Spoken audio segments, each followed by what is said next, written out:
Hi, how are you? I'm sitting here staring at myself going, is anybody coming? How are you?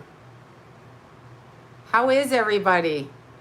Everybody good? Hi, you guys. Oh my God. Okay. Ah, I am freaking boiling hot.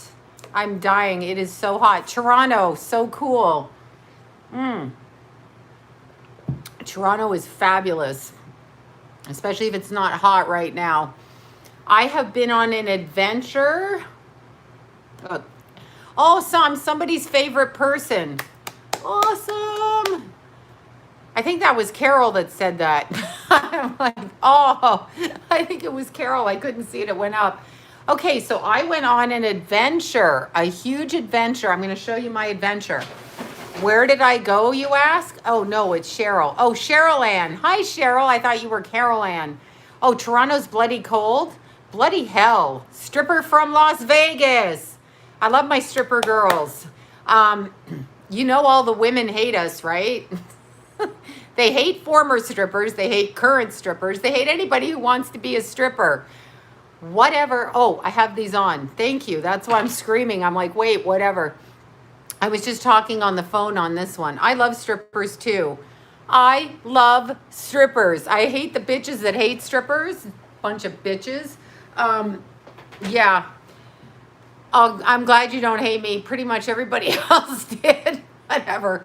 Okay, so I've been on a war on Facebook. I've got to tell you about that. Let's see. I don't hate strippers. Never been one though. Yeah, I freaking yeah, I was friends with them. You know, do you want to know the worst? No stripper hate here. I'm too old now to be a stripper, but when I was, it was totally fun.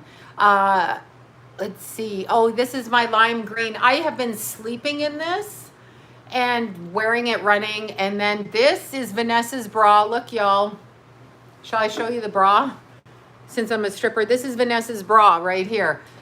I'll get kicked off of YouTube for flashing the boobs now. Anyway, this comes with padding, but I'll show you. See, this one, and this one Deborah bought me from Vanessa. So it's lime green and it matches. I just take the padding out because I don't care. I don't care. Yeah, this is the one. This is the back. This is the racer stripe one. See, with the back. But I can show you. Okay, whatever. Anyway, see it right here. And then the little pad goes right in there, but I take it out. That's it. That's me taking off my clothes. Woo! I was a little kid stripper too, so whatever. You're wearing the pink one. I have the pink one. I wanted this lime green one. I got to get more so that I can wash them. Oh, Tinkerbell. Yeah, you know what? We just recut the hair yesterday. See, I have no poofy back here. The shelf is gone, and I'm thanking Terry for that. So Terry cut the back of my hair and all up here, and then we shaved a bit around here, and I'm so glad because like there's no poofy. No poof.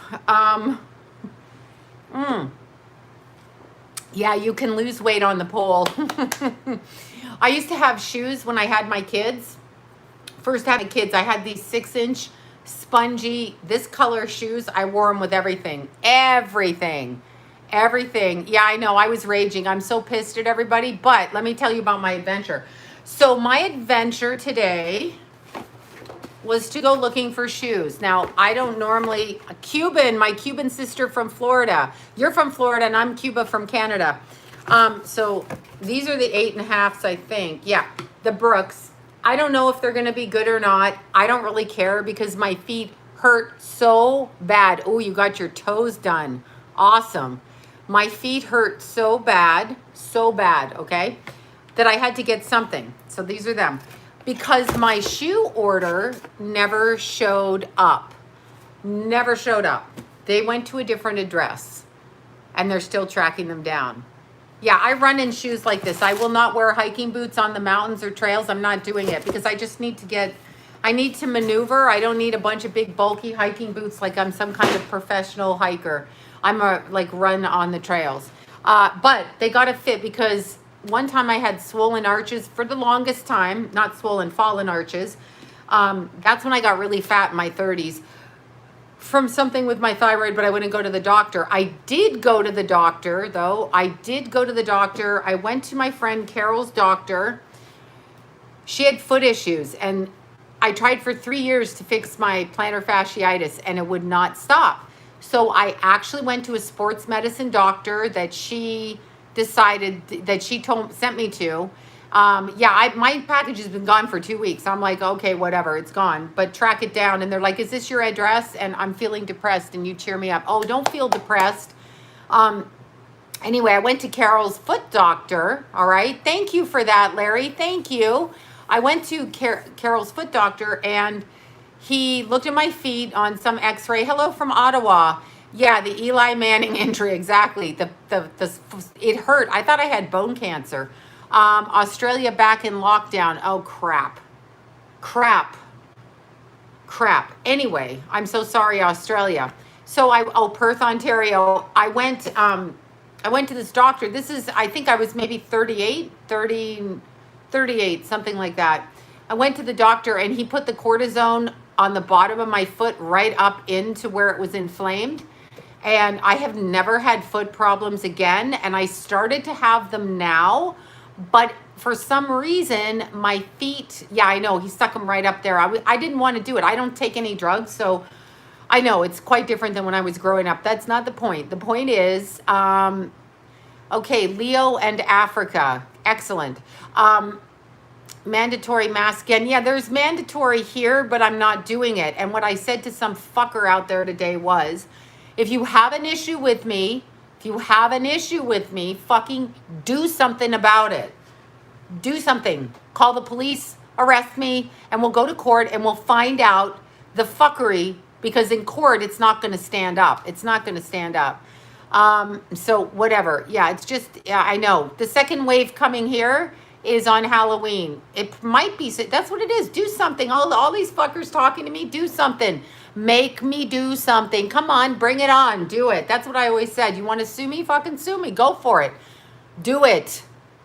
Take me to jail. Do it. Anyway,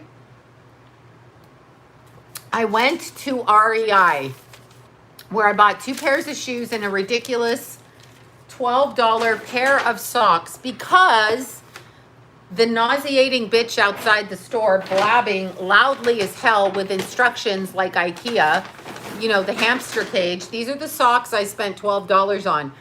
Hideously ugly. Hideous. Like, I'm never going to wear, what is this doofus anklet thing here? Anyway, ugly as sin, but I couldn't try the shoes on. I totally get it. Usually they usually have those little nylon things, right? But having said that, I went into the store, and I had to wait an hour outside in the line, right? So it's an hour to get in REI.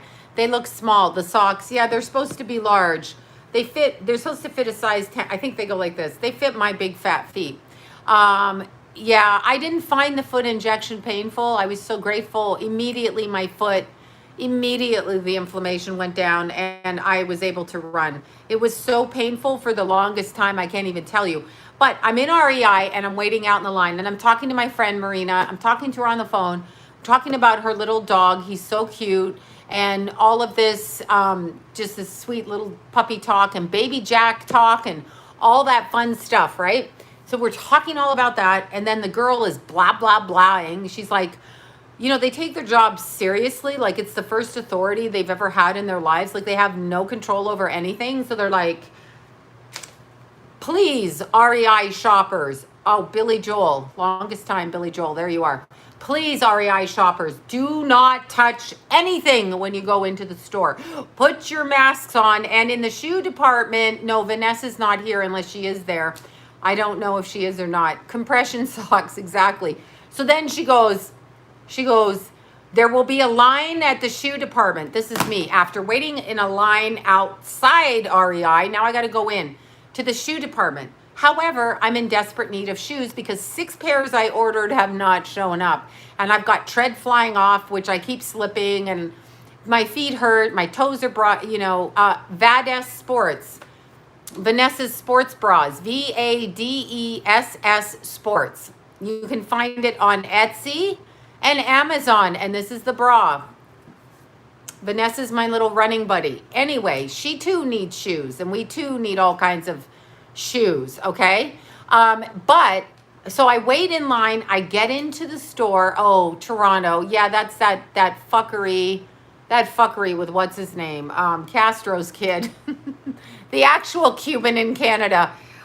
Anyway, so I went in the store and I'm waiting outside of REI. I mean, outside the shoe department where they let 4 people in. And they're so organized that they literally have 4 stools. Thank you so much for that. Thank you for the super chat. Cranbrook, BC, right outside of Kimberly. Yes, Vades Sports, correct. So they have the 4 chairs with numbers on them because we're all fucking stupid. So chair number 1, chair number 2, chair number 3, chair number 4. And I'm like, God, they must think we're real morons, right? This top was at Walmart and the bra is Vanessa's. So I wait outside and I'm waiting. There's like 10 people and they're trying on their shoes, you know, they're trying on their shoes. So it's going to take 10 minutes a person, say. So I get the slowest guy at REI. Slow. Totally slow. Congratulations on whoever is pregnant. Yes. It's not me. Yes. Oh, I know. I got to do more TikTok. I've got to find Lila. She shows me. Blue nails are coming because this one's falling off, but I'm doing construction tomorrow after my clients. So I'm not doing it because I will be doing construction type things and demoing a bathroom in the house. Just saying. My friend Johnny's coming over and we're demoing. Oh, you ordered your makeup from Jafra. Oh my God, so beautiful. I'm wearing all my Jafra makeup and other makeup. And that's what I'm doing. But I can't do my nails till I do I redid our house. I took tile out myself. Me and Johnny. Johnny is my friend and he helped me take the tile out. He's a friend of Libra Lori's too. Very good at the construction, but we put wood floor down on the top and the bottom. We ripped all the tile out of the bottom and I ripped all the tile off the wall and then I ripped the bathtubs out. Now I'm ripping another bathtub out. And then we took all the stucco off the ceiling. So you have to wet that stuff, that acoustics, and like do crazy shit to it. And talk about green snot in your lungs. I've installed, I did all of that. We did it.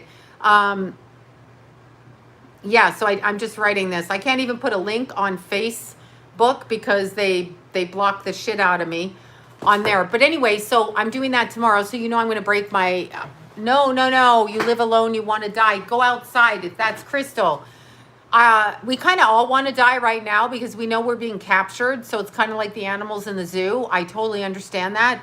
But you can't die right now because it's not okay. This would be the wrong time because all the Satanists are out on the astral level.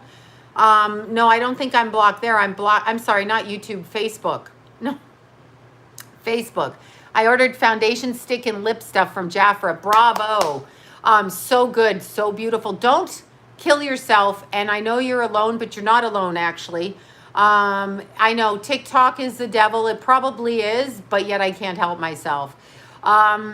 There's so many things that are the devil, actually. Yeah, I'm gonna deactivate my Facebook. But first, I want to finish the story about REI. So I'm in REI, and again, REI took over all the little shoe stores, right?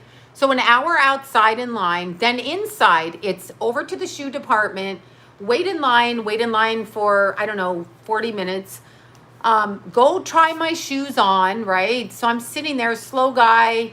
He's like, he's probably slow because he's hyperventilating with the mask on all day, right? Tucson, Arizona. Awesome. So he's probably like really suffocating from this thing on his face. So I try my shoes on. I can't decide between 8.5 and 9. I have anxiety. So I'm like, I'll buy both pairs. So I said, well, what if I have to bring a pair back? And they're like, oh, our return policy is the same. I'm like, okay, good. You're not allowed to touch anything. You cannot go over to the shoes. The world will never be peaceful. We're in hell. In case you didn't know that you incarnated into the devil's den, you are here. So I can't go over. I can't touch the shoes. I can't pick them up. I can't look at them. I have to point at them from behind a rope, okay? From behind a rope. And then ask the guy to go get them. Yes, Crystal will stay strong. She's going to stay strong. So the guy brings his shoes out. I leave the shoe department. Oh, I love shungite. So pretty. So I leave the shoe department, right? And I'm going through the rest of the store. So what am I doing? What am I doing? I know healthcare workers, hairdressers. So I had to get running shoes. It's not like a pair of dating shoes. I run every day and it's very important I run and my feet fucking hurt. And I ordered shoes on Amazon Prime, which are not here, and went to the wrong address. That's awesome. So aside of that, I had to take matters into my own hands. And had REI been closed, I may have thrown a brick through the store window and gone in to get my fucking shoes. I don't know. I'm just saying, don't take me seriously. Thank you so much. Thank you for that. Exactly. So then I go through the store and there's all those vests that you try on for $200 that you run with water. Like I'm going to pay $200. No, my knees do not hurt from running. I never have knee issues. I don't run on cement though. I'm a long time cross country runner. So I'm a long time outside runner person since actually first grade. So since 6 years old, and I will be 54. Yes, I was touching fucking everything through the store. They tell you you can't touch the shoes, but they leave all of the containers out, all of the socks out. They leave all of the metal things out, all of the camping gear out, all of the hats out. What did I do? Touch, touch, touch, touch. Don't fucking tell me I can't touch the shoes. REI, it's REI. What do you mean I can't touch the fucking shoes? I want to pull the shoe up and see if it's what I like. But yeah, I know. I have a back pot. Exactly. I ripped those water pouches out because I hate the plastic tape. And I just put the arbitrary rules are stupid. They don't make sense. So the little girl behind the counter, I did touch everything. I fucking touch everything because I want to look at it. I'm not going to buy something if I can't touch it, but I can't touch the shoes. Do you understand? So the shoes that sit on the counter that everybody touches, that look like this, I can't touch these because I don't know why, but I can go outside and I can touch the thing that you drink from, all the metal. I can touch all of the things that you eat, like all of the gummy bears and all that crap. And I can touch the shirts, the clothes, the hats, the glasses, the blah, blah, blah, whatever. I can touch all of that, but I can't touch the shoes. So I had to touch everything. The little girl behind the counter, I know, right? The little girl behind the counter, she was, so they're behind the plexiglass nonsense. And she had her spray. So every time somebody went up there, out she went with her spray bottle. And she's spraying the fucking everything down like that's going to help to the spray. So she's doing that, and I'm going up there, and I'm thinking to myself, you people are such assholes in my head. Not her personally, but just, they have to spray. Their boss probably tells them. So REI is the store I was in. So this girl's spraying, so I'm paying for my stuff, and she's like, here's the catch, you guys. The little girl outside on her microphone taking over control of everything she was saying, there will be no cash, credit cards or debit cards, because that's where they're trying to get it. They're trying to pretend that the money has the virus. Bull, shit, and fuck you idiots. Not you idiots, those idiots. So anyway, I'm like, well, whatever. I'm still going to go through the fucking drive-through and get my McDonald's French fries if I want with cash. As if I should be getting French fries. It's so convoluted. So here's the thing. And then I wanted to bring this up because I really cannot help myself. So I'm going to show you this article. Now, Toronto reopens phase 2. You know what? Yeah, I rage. I always go into a rage. Fuck these people. Really, fuck off. Okay, hold on one sec. I wanted to show you this because I can't even believe it. But this to me just proves that what they're telling us is happening. What they're telling us is happening is not happening. And here's what I will tell you, okay? Oregon County issues face mask order that exempts non-white people. So we have Dr. Fuckface, I mean Fauci, Weasel Fauci. Doesn't he look like a little weasel? We have Weasel Fauci on the news blathering about how dangerous everything is, okay?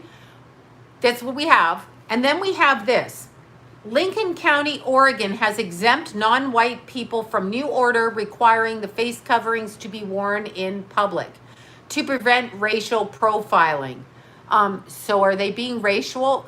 Fauci is a weasel. He's a weasel. Don't insult weasels. He's also not Italian. Let's just say that. Okay. So there's a dangerous. Let's just say.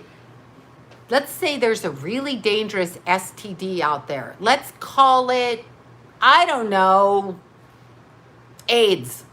And let's just say we're going to exempt all people of color from wearing condoms. Does this make sense to you? No, it doesn't make sense, okay? That's what they're saying. They're saying that people of color do not have to wear face coverings. This is what it says. New York Post, quoted from the New York Post. But people of color do not have to follow the new rule if they have heightened concerns about racial profiling and harassment over wearing the masks. No person shall intimidate or harass people who do not comply, says a health official. Good. Consider me black and consider me a man. I now will be racially not profiled when I choose not to follow the goddamn health, whatever it is, okay? I mean, give me a break. That's another thing I wanted to say, but I really didn't want to get kicked off of Facebook yet today. No, it's true. It's Google it. It's online. Not that you can trust it. I'm just saying I looked at the New York Post and CNN. So if CNN's reporting it and the New York Post, perhaps it's true. Why are people not questioning that? Why are people not questioning that? Okay. Why are they not questioning it? I'm just asking you, if it is so dangerous, out there, why are they not questioning it? I don't understand. Hold on. So I was meditating and I felt heat come up my chest, travel out of my mouth. What happened? Has this happened to you? Much love.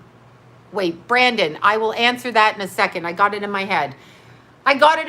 Before it disappeared. Thank freaking God. Okay, so that's another thing. There's a guy named Sean King. He wants to remove all the white Jesus statues because he's a Black Lives Matter, which is extremely important. However, just because they're ripping down your people, why you want to rip down my people? I don't get it. Why don't you just put up more of your people? Can we have some black Jesuses out there? I've seen them in churches. What's the problem? Get some statue makers and make some black Jesus. Jesus could be Chinese too. Why not? I'm just asking. Why not, I ask you? Put an Asian Jesus up there. Put a black Jesus. Put a female Jesus. I don't care what you put up there. Don't rip down my shit because you don't like your shit. That's fucking reverse racism. Sorry, it is. I mean, yes, all people matter. And if you were truly spiritual and metaphysical, you would understand that you have been all of those. Let's see. Jesuit was looking Arabic. Jesuit. I get it. Anyway, he can be any colors. Absolutely any colors at all. And I don't understand why people are saying, I know, do this. Thank you so much. But it's true. Jesus was an alien in human form.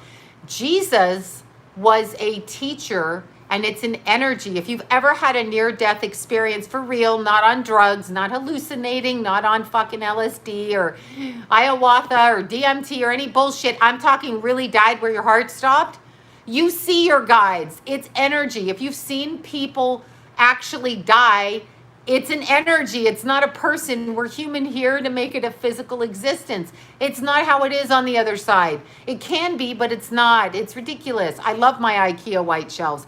I, however, hate IKEA hamster rules, roping around. I don't know what seizures mean spiritually. I don't know what that is. But I had a near-death experience. I stepped right out of my body. I saw it. But I've seen people die, and I've been at death scenes with people I don't know and people I do know, and it's the same thing. It isn't a person. Jesus doesn't come down. However, if Jesus or Buddha or Allah or whoever needed to come down in order for you or his people or the people, okay, to understand and be able to grasp what we're dealing with, because we're pretty stupid here, apparently, by what's going on, okay? I think I should wear a sock mask. How about this? I'll just put that over.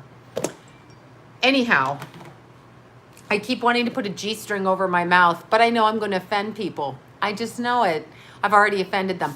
Anyway, when Jesus has to come down, I've heard people that have had near-death experiences, okay, and they've seen Jesus. It's because the energy needs to take form in order for our brains to grasp it until we cross over into an enlightened state, of which we are not. So all of you people out there, not you people on my YouTube, the people in the world that call themselves gurus and special people, you're not special. You're here. If you're here, you fucking did something to fuck up. That's my new take on it, okay? You screwed up in the last life. You are now being punished. Welcome to punishment. Welcome to hell. Hello, welcome to hell. You have just boarded planet Earth. Welcome. You are not special here. And in fact, everything that you want to have happen will not happen. And everything that you think should happen isn't going to happen. And you're living in reverse world because Lucifer lives down here. That's where we are.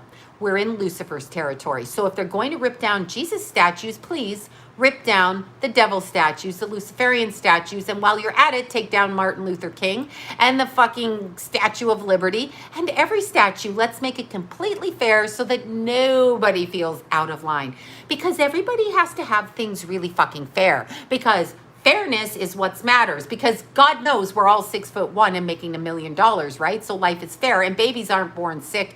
People don't give birth to deformed children. Sick children don't have their parents die young. Have enough food to eat all week long, except in Ethiopia or Haiti. Little kids don't get raped and murdered. 800,000 of them a year don't go missing. We aren't forced into certain circumstances. World War II never happened. Fluoride is really actually healthy for your teeth. Hello, nothing is fair, you idiots. Jesus. I mean, I'm so sick of it. I'm like so sick of it. So then today I get a bug up my ass, just this like big bug. So I go on Facebook and I'm just like, are you fucking really ripping down statues? And then I get comments. Now I can't talk about being black because I'm not black. So I don't remember my black lives. I do remember a life where I was an Indian, as in Native American. I remember that, and I was male. I remember my male lives, and I feel like a man. That's what I feel like. I feel like I am a man, and I can probably stand up and pee. With my penis at this point in my life, that is how I feel, okay? That is how I feel. Anyhow, long, boring story short, I don't remember being black if I was or wasn't. Thank you so much. I really don't. I don't remember it. However, here's what I said. I said, why is everybody ripping down statues? Why? I've had many lifetimes as men. I can see it. And I am very masculine. I don't like the role of female. I've explained this all the time. There, gay monk. Exactly. Exactly. I do not like the position for all the people that are of different colored skin. I don't like being a woman in this society. I had it today where I had two men tell me what was in my best interest. I went, my skin crawled, and I'm like, are you a fucking man telling me what's in my best interest? Is that what you're fucking saying? Like, are you really? Of course alcohol is a drug.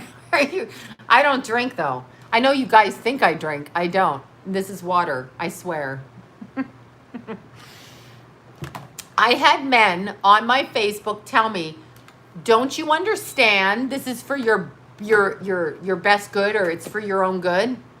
Excuse me? I'll decide what's for my own good. Even if it's not for my own good, that's up to me. Don't fucking tell me because you have a dick what's best for me, because number one, I have more of a dick than you probably, and I make more money than you, and I don't fucking need to listen to you unless you're doing something for me, and I'm under servitude to you. God, I was like, fuck you. I banned one guy. So when the guy couldn't win his argument, he basically, I know, I'm sorry. No, it's really, I wrote about the statue. So some of the people that are of color wrote back, or black people wrote back, and they're like, you don't understand. It's like having a picture of Hitler up there, for all the Jewish people that were killed in World War II. And I do understand that point. However, if we're going to take down statues, there are different circumstances. Are these privately erected statues in people's houses, or is it taxpayer money statues on government property? If it is on government property, why don't we take down the statues the statues which are the most offensive, such as the parliament buildings, the government buildings, the town hall centers where the politicians work and where they cause the divisiveness in our society. Divisive behavior concocted by governmental controls and fuckery in order to distract us from what we need to focus on. Why don't we take down those statues, otherwise known as government buildings? I'm just asking. While you're busy throwing bricks through people who don't do anything to you and haven't done anything to you. I know Hitler is much different. I'm telling you what they said on my page. I couldn't argue it. I'm not black. I can't argue black shit when I'm not black, right? I have no idea how they feel. I can't even pretend to speak on it because I'm not black, so I don't know.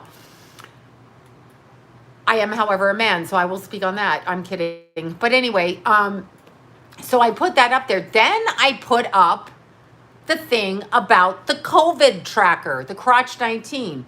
This video is going to be demonetized too, like my last one, because I played my TikTok video and they banned it.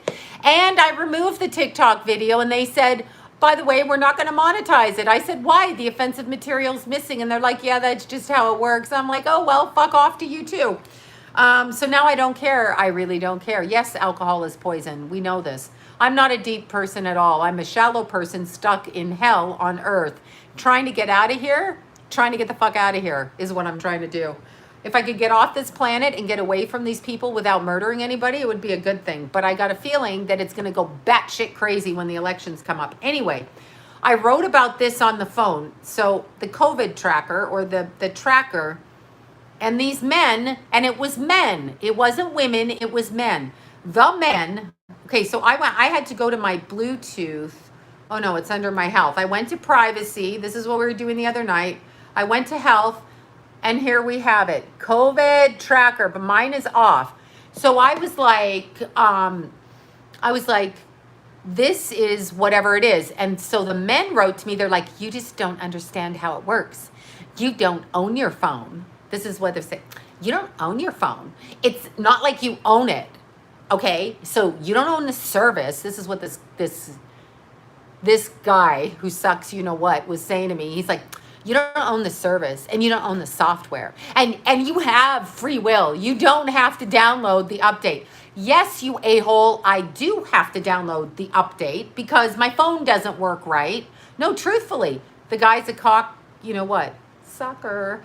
Anyway, I did have to download. I did have to do that because it did it in the middle of the freaking night. I did not turn off my downloads.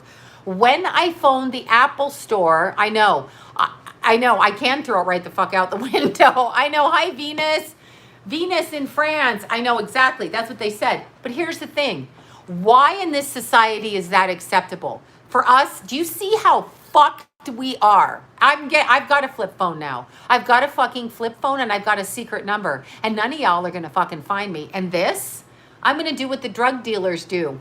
Put this in fucking tinfoil and throw it somewhere else over there and take my flip phone and go the fuck over there. I'm not buying an Android. I'm going to get a flip phone where they can't update it.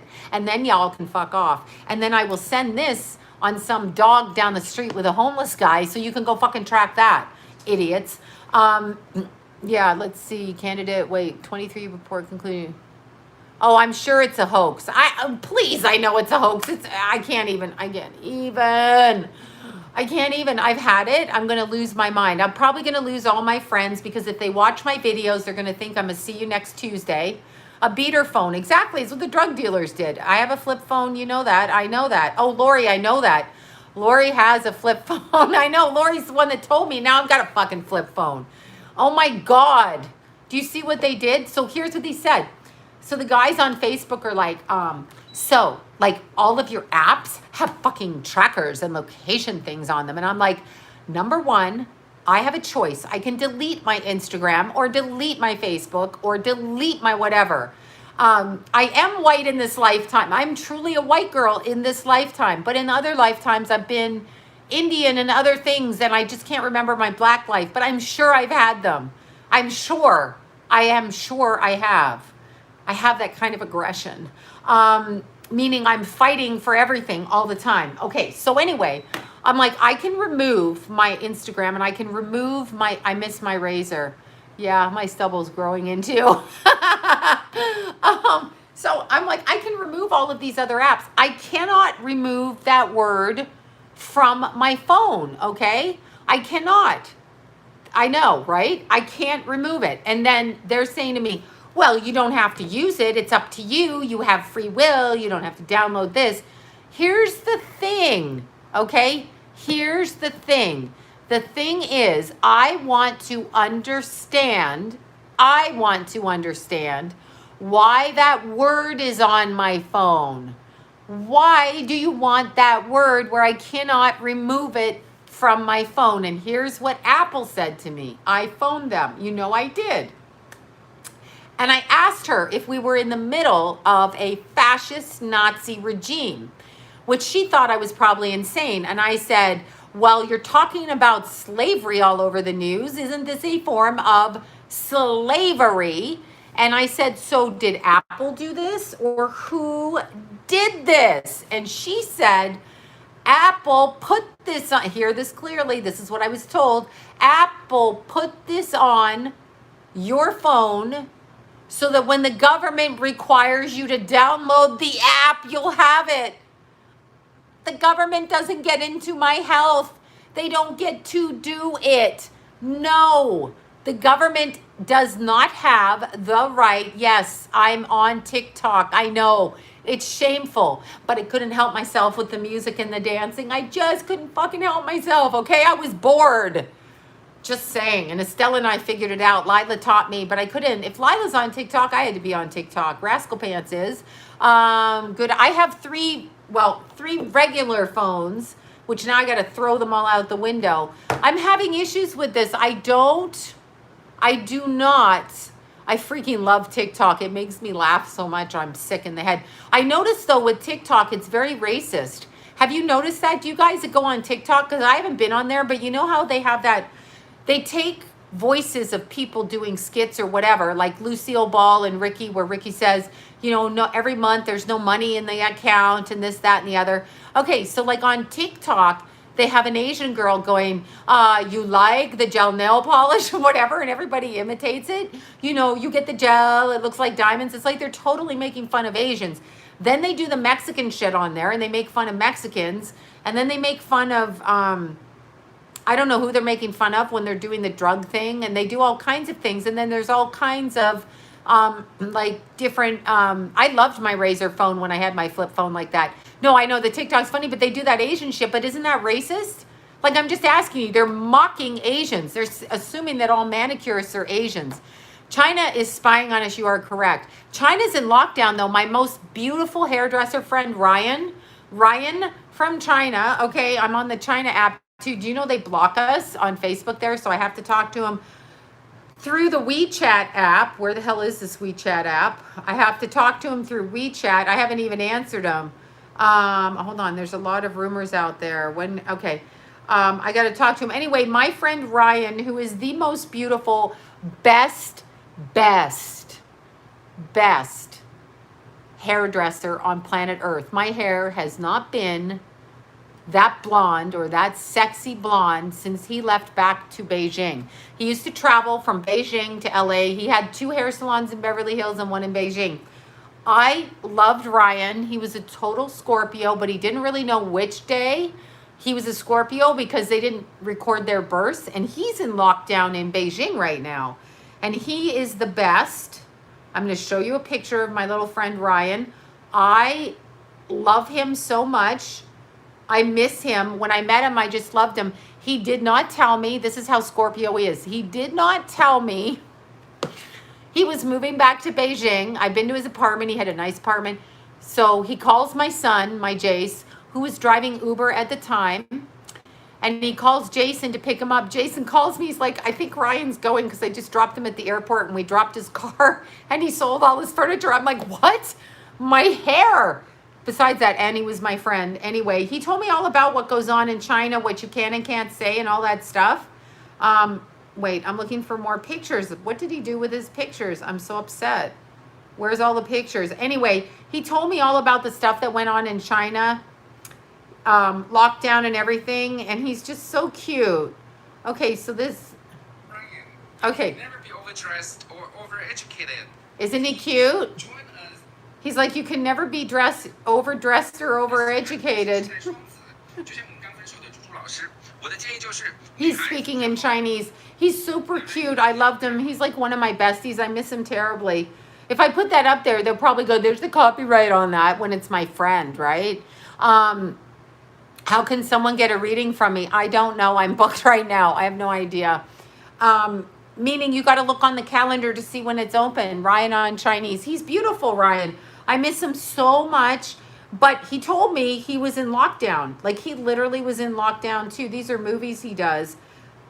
I didn't know they did movies on this WeChat, whatever the hell this is. Anyway, he's darling. I'm trying to find just a picture of him without a thing so I can show you what he looks like. Super cute, best hairdresser on planet Earth. Could take any color hair, worked with Asian hair and could bleach it out whiter than mine. Mine was the most exquisite color. I'll get to it when I get to it. Don't boss me. I'll answer questions if I want to answer them. I said I would, I will. Don't be controlling. Don't tell me what to do. I don't fucking like it. I'll block your ass. Anyway, this is Ryan right here. Okay, he's so cute.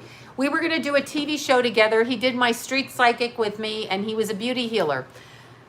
So he did hair, and he totally would change people's looks, and I miss him. I know. It's like people be bossing, and I'm like, please, stop. I'll fucking answer when I want to answer, because guess what? I know, poor Ryan, he's in lockdown in China. I know, I can't help it. I can take no one telling me what to do. So if people are going to tell me what to do, I don't care if you're my best friend, my kid, my parent, I'm going to scream, fuck you, and I'm not doing it. I'm not going to do it. I'm not doing it. And I'm going to block. I don't give a fuck what you think, say, or tell me what to do. So don't ever. I know, I hope Ryan comes back so my hair will be good, but I think he's in Beijing for a while. His mom was there. Ryan had this very interesting story. He had a sister. He was really, really psychic. I can't help it, Venus. You know, I got a problem. It's like I'm going to punch people in the face. But you're not the boss of me. No, I feel like I'm 5. It's like people are so controlling. You know what happened? I went away this weekend. I went where I went. I went to Estelle's. I hung out with Estelle and Arlene and Carol, and I hung out and I slept over there. I never sleep anywhere, but it was so fun. Me, Carol, and Estelle are all Leos, and we get along super cute. And then Arlene is a pretend Leo who is actually a Cancer, but should be a Leo. So it was all a bunch of Leos, and we were all like putting on lipstick and makeup, and some were drinking wine, and I was eating things and cookies. Carol brought cookies, and I ate like 500 or something cookies. And then I had to lose 3 pounds at the beginning of this week from cookie bloat because I just kept eating cookies. But anyway, I parked my car because you know, so I don't get tracked, I'm always in rental cars, okay? Right? Rental cars. So you won't find me. So my car is always parked at my house. You can spy on me if you want, but I take other cars. This is what I do. Deal with it. I do it a lot. So anyway, I'm in another car, right?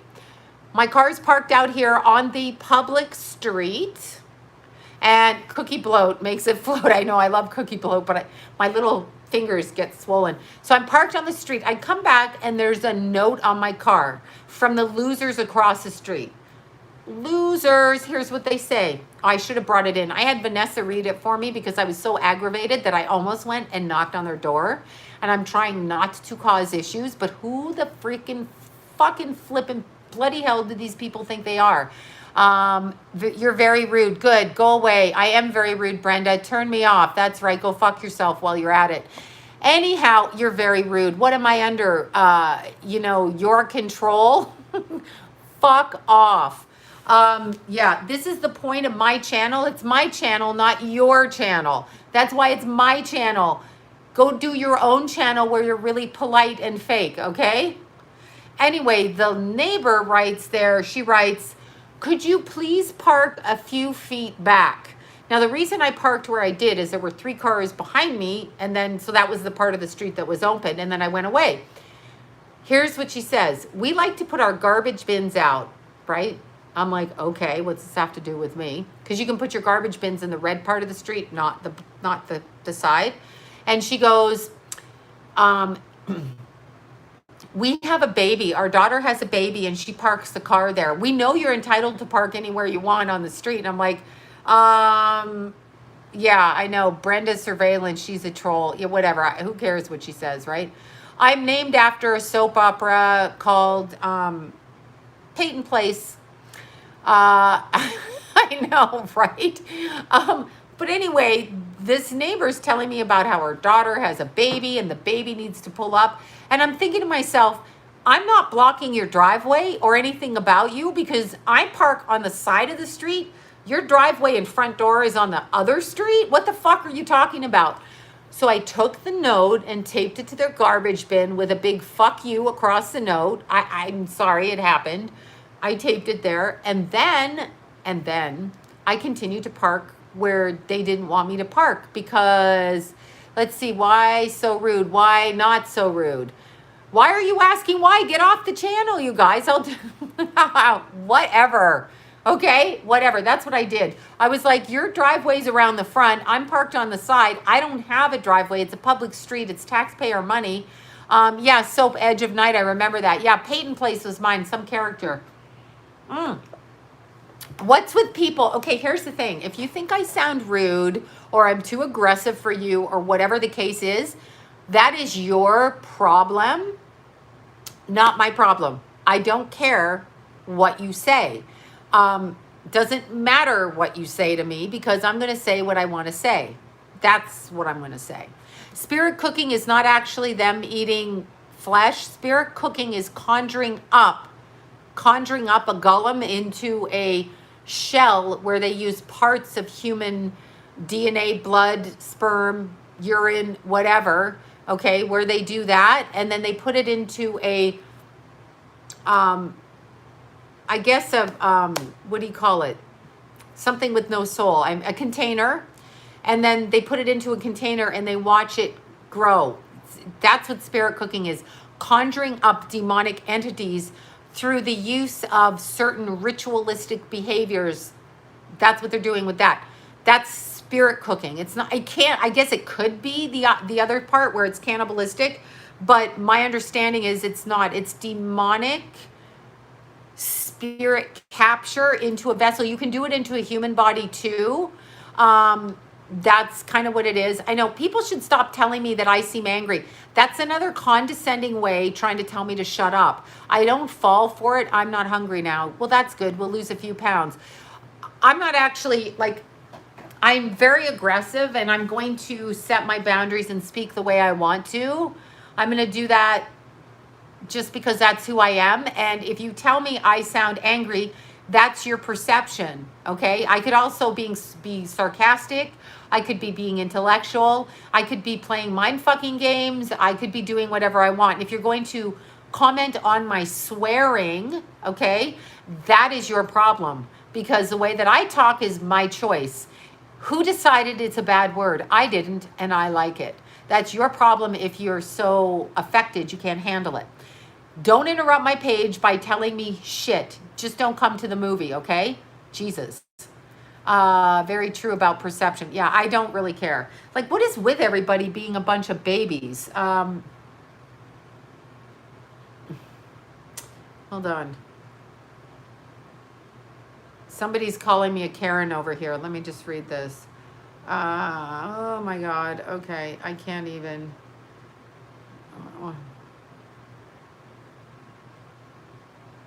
Wait, must be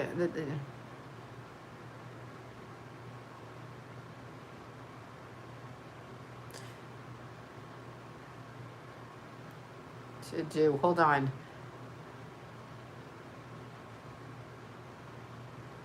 Free country, they don't get it.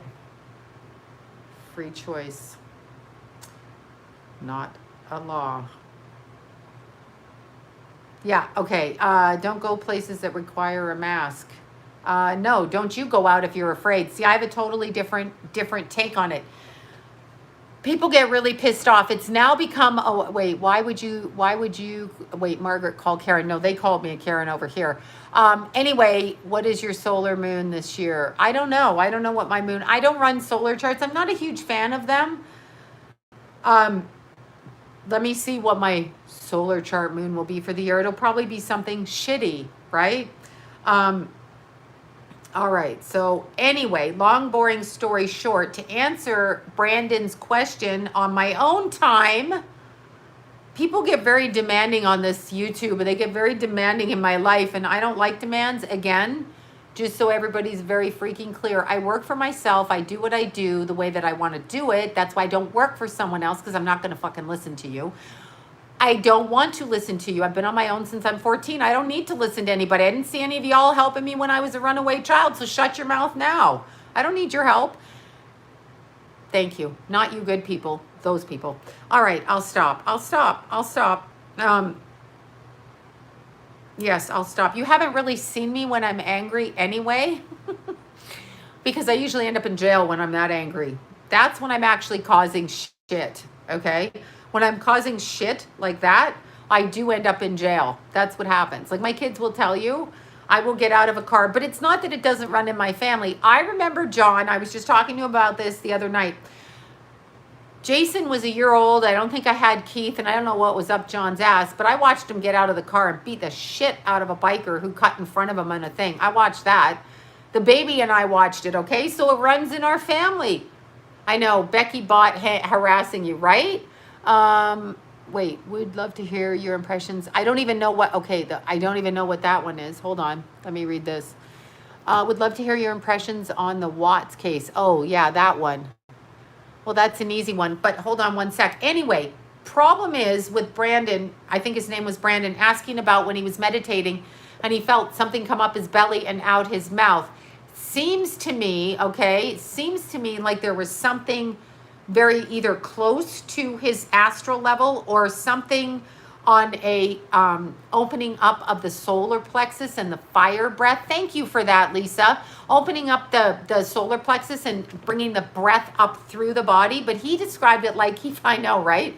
He described it like he felt something come out of his breath. I have not had that happen. I've had it come from outside of me, okay?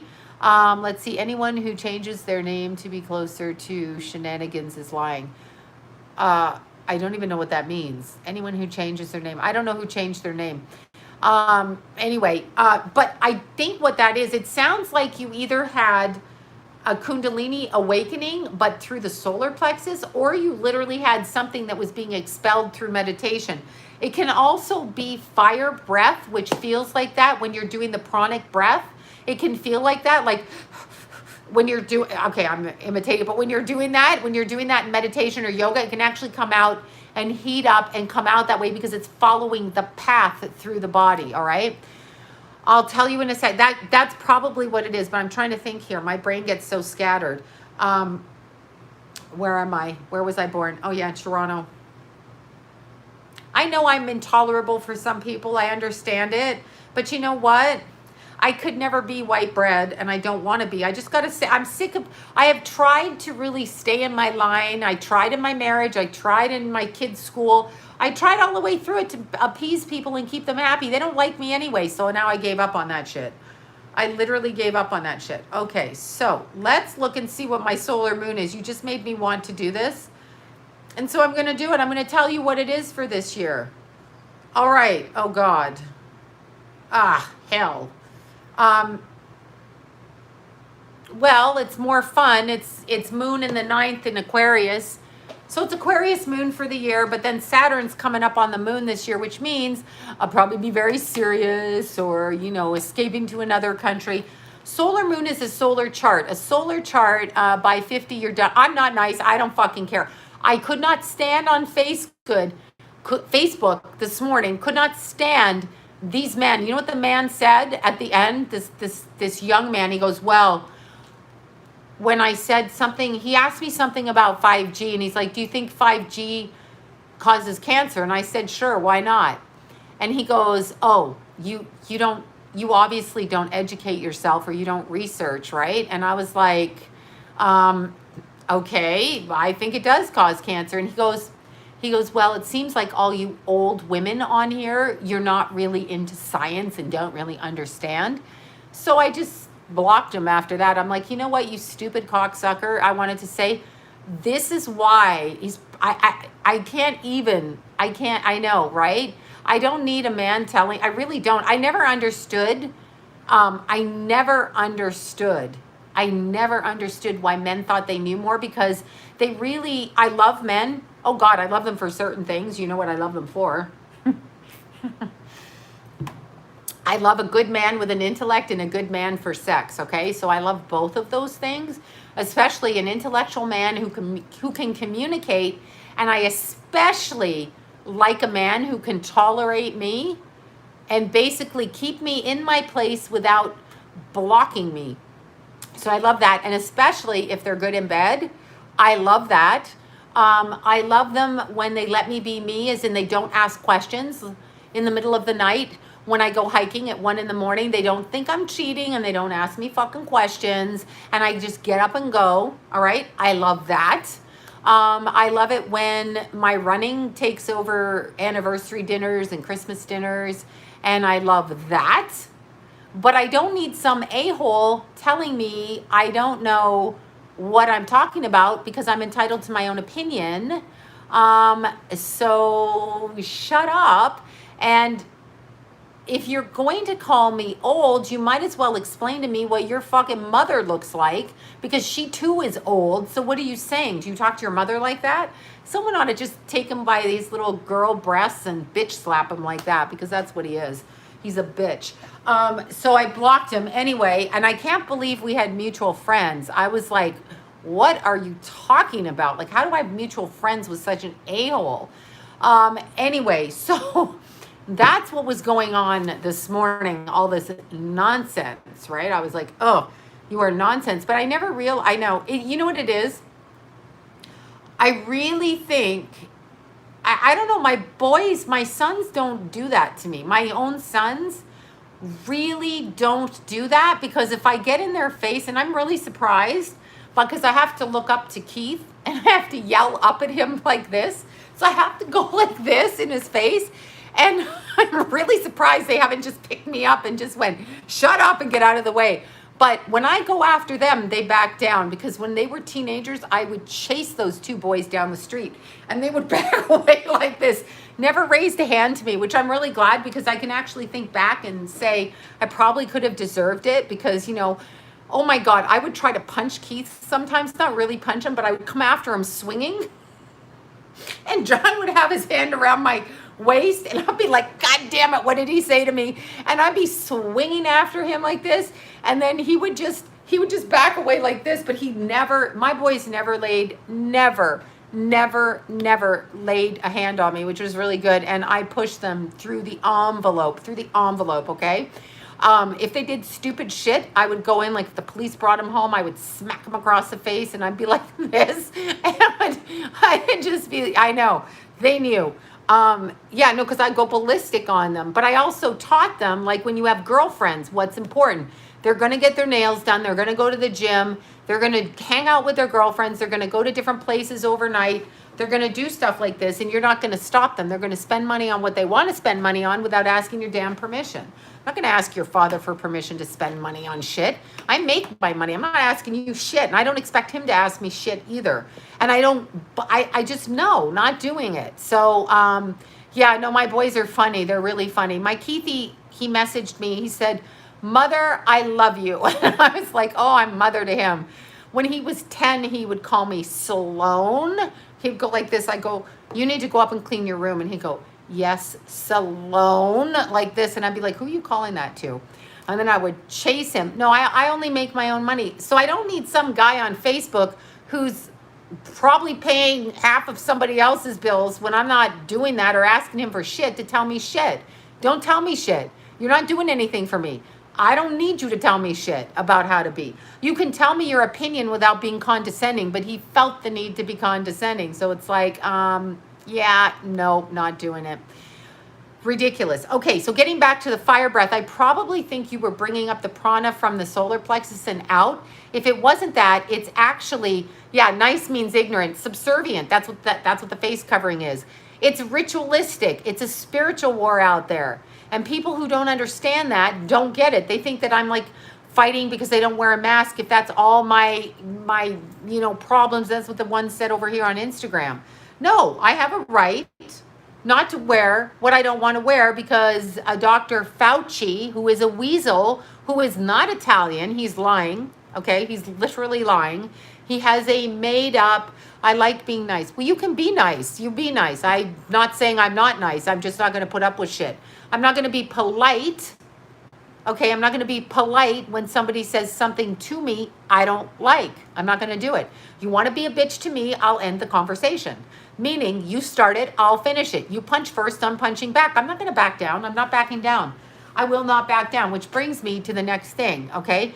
Yeah, no, I know what the mask is and I don't understand, but I can't expect people who aren't in the metaphysical to not understand. They actually think we're dealing with like a material world, like a 3D world. They don't...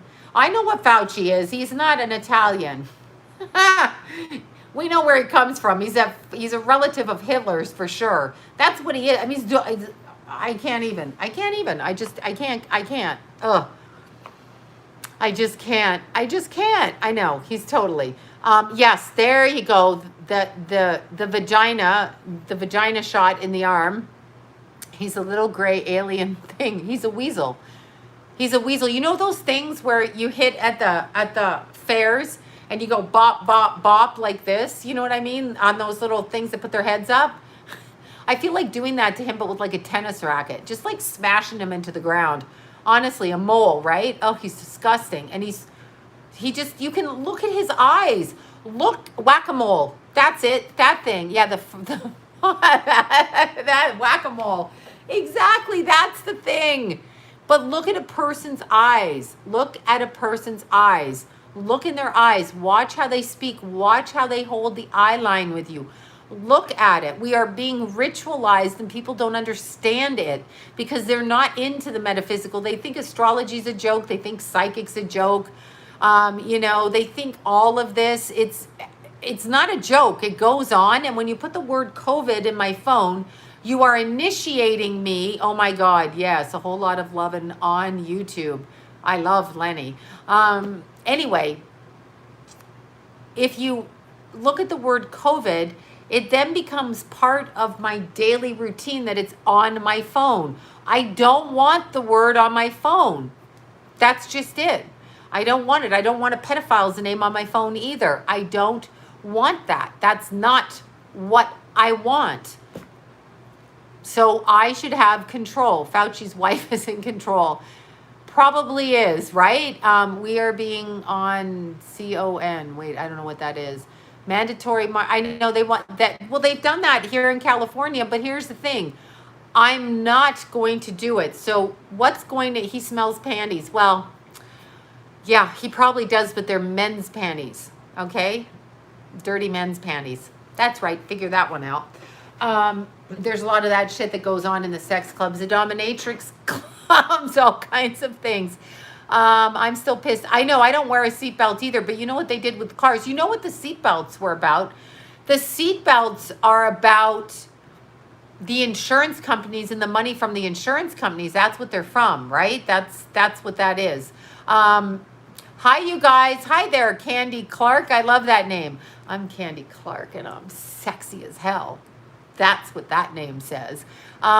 Wait, Bob Newhart was the voice of Bernard in The Rescuers. Okay, I don't even know what we're talking about there. Yeah. I just like that name. I'm Candy Clark. Okay, so there you go. I'm over it now. All right, in front, blah, blah, blah, blah, blah. I'm Candy and I'm sweet. Exactly. I love candy, come to think of it. I know, you're sexy, Candy. You know it. You know you're sexy as hell. With a name like that, I'm telling you, she should be wearing these cute little shoes and the sexy little slinky outfit and slinking down this. I love women who dress all sexy and slink around. They are so cute. And even if you don't think you're sexy, but you have your own little style, I like that too, very much. I do. I really do. I know. I do believe he's going to win. I do. Yeah. Fauci looks like Himmler. I know. People are stupid. I can't deal with it. Yes, I believe Trump's going to win. Please do not yell at me for saying that. I did not say I wanted that to happen. I said psychically, I feel like it's going to happen. But they're going to drag our asses through the mud before that happens, right? Okay, I don't even know what that one is. Oh, somebody, people, yeah, has the dumb, I know. But when they don't understand the actual metaphysical, they don't understand the spiritual, they don't really believe in God, they don't really believe in anything. So they don't, yes, I did model, but it was naked modeling. Sorry, I said it. It's true. I did that. Yes, I did. For me, that's where I felt I belonged at that time. I wish I could still be there. Everybody makes fun of women that take their clothes off like that. I'm like, hell, baby, I wish I could do that now. But when you when you get older, I would have gone into porn. I just got stopped. I told you that story. That's where I was headed. But I stopped myself, thank God, because you don't want your kids to see that. You don't. And John was like very much like, you don't want to go into porn with the kids, and I can't really marry you if you do that. You know, like he got all like guy upset on me. I can't marry someone who's in porn. I'm like, but why not? Anyway, he didn't think it would be good for, you know, us getting married. Right? Right. Okay. Yeah, exactly. So I quit all of that life, and then I just became a person. And I think it was Keith that used to tell people I worked at Target, and Jason said I baked cookies. Exactly. That's what my kids said. Because people told them they were going to go to hell because their mother was a psychic, as opposed to the hell that lives on the planet here, making everyone wear burqas. Why don't we just wear burqas and bad feet, no heels? Oh, I know, I'm getting to that point. Armarosa running against what? Oh my God. Okay, that's psychotic. 11:11, get naked and happy. I know people are judgmental, but what it is it's fear. And in this country, here's what we've been told. We've been told it's okay to go out and vandalize people's businesses who had nothing to do with slavery or anything, because fuck them and their money, all right? So this is what that is. But if you work naked, somehow you're some kind of fucking evil troll, whatever. Naked is good. Here's why naked is good. People are born naked. I'm not saying being a slut and whore is good, although it could be fun. And everybody should be a slut and whore once in a while. But what's wrong with naked? But we'll accept violence to the extreme. We'll accept violence against children, stripping paid for my divorce. Exactly. Boom. Exactly. It's a double standard, I know. And by the way, the strip clubs were full of your guys' husbands, not your guys maybe on here. Seinfeld naked episode, I know. The strip clubs were full of all of these proper businessmen wearing their little suits and bitch ass ties, because women are so dumb that they think a man with money is going to be faithful. Ladies, hello. Not the case. They're men. They may be faithful at some times and they may be faithful at other times, but they're not going to be faithful all the time. It just depends when you catch them. These men worked on Wall Street. These men were CEOs. These men had a lot. I know, they're really fun. I love the strip clubs. I miss them, right? Oh, well, I don't drink anymore. So, you know, I threw up in many a bathroom. And in fact, well, I shouldn't even say that. I was so upset I got my divorce for free.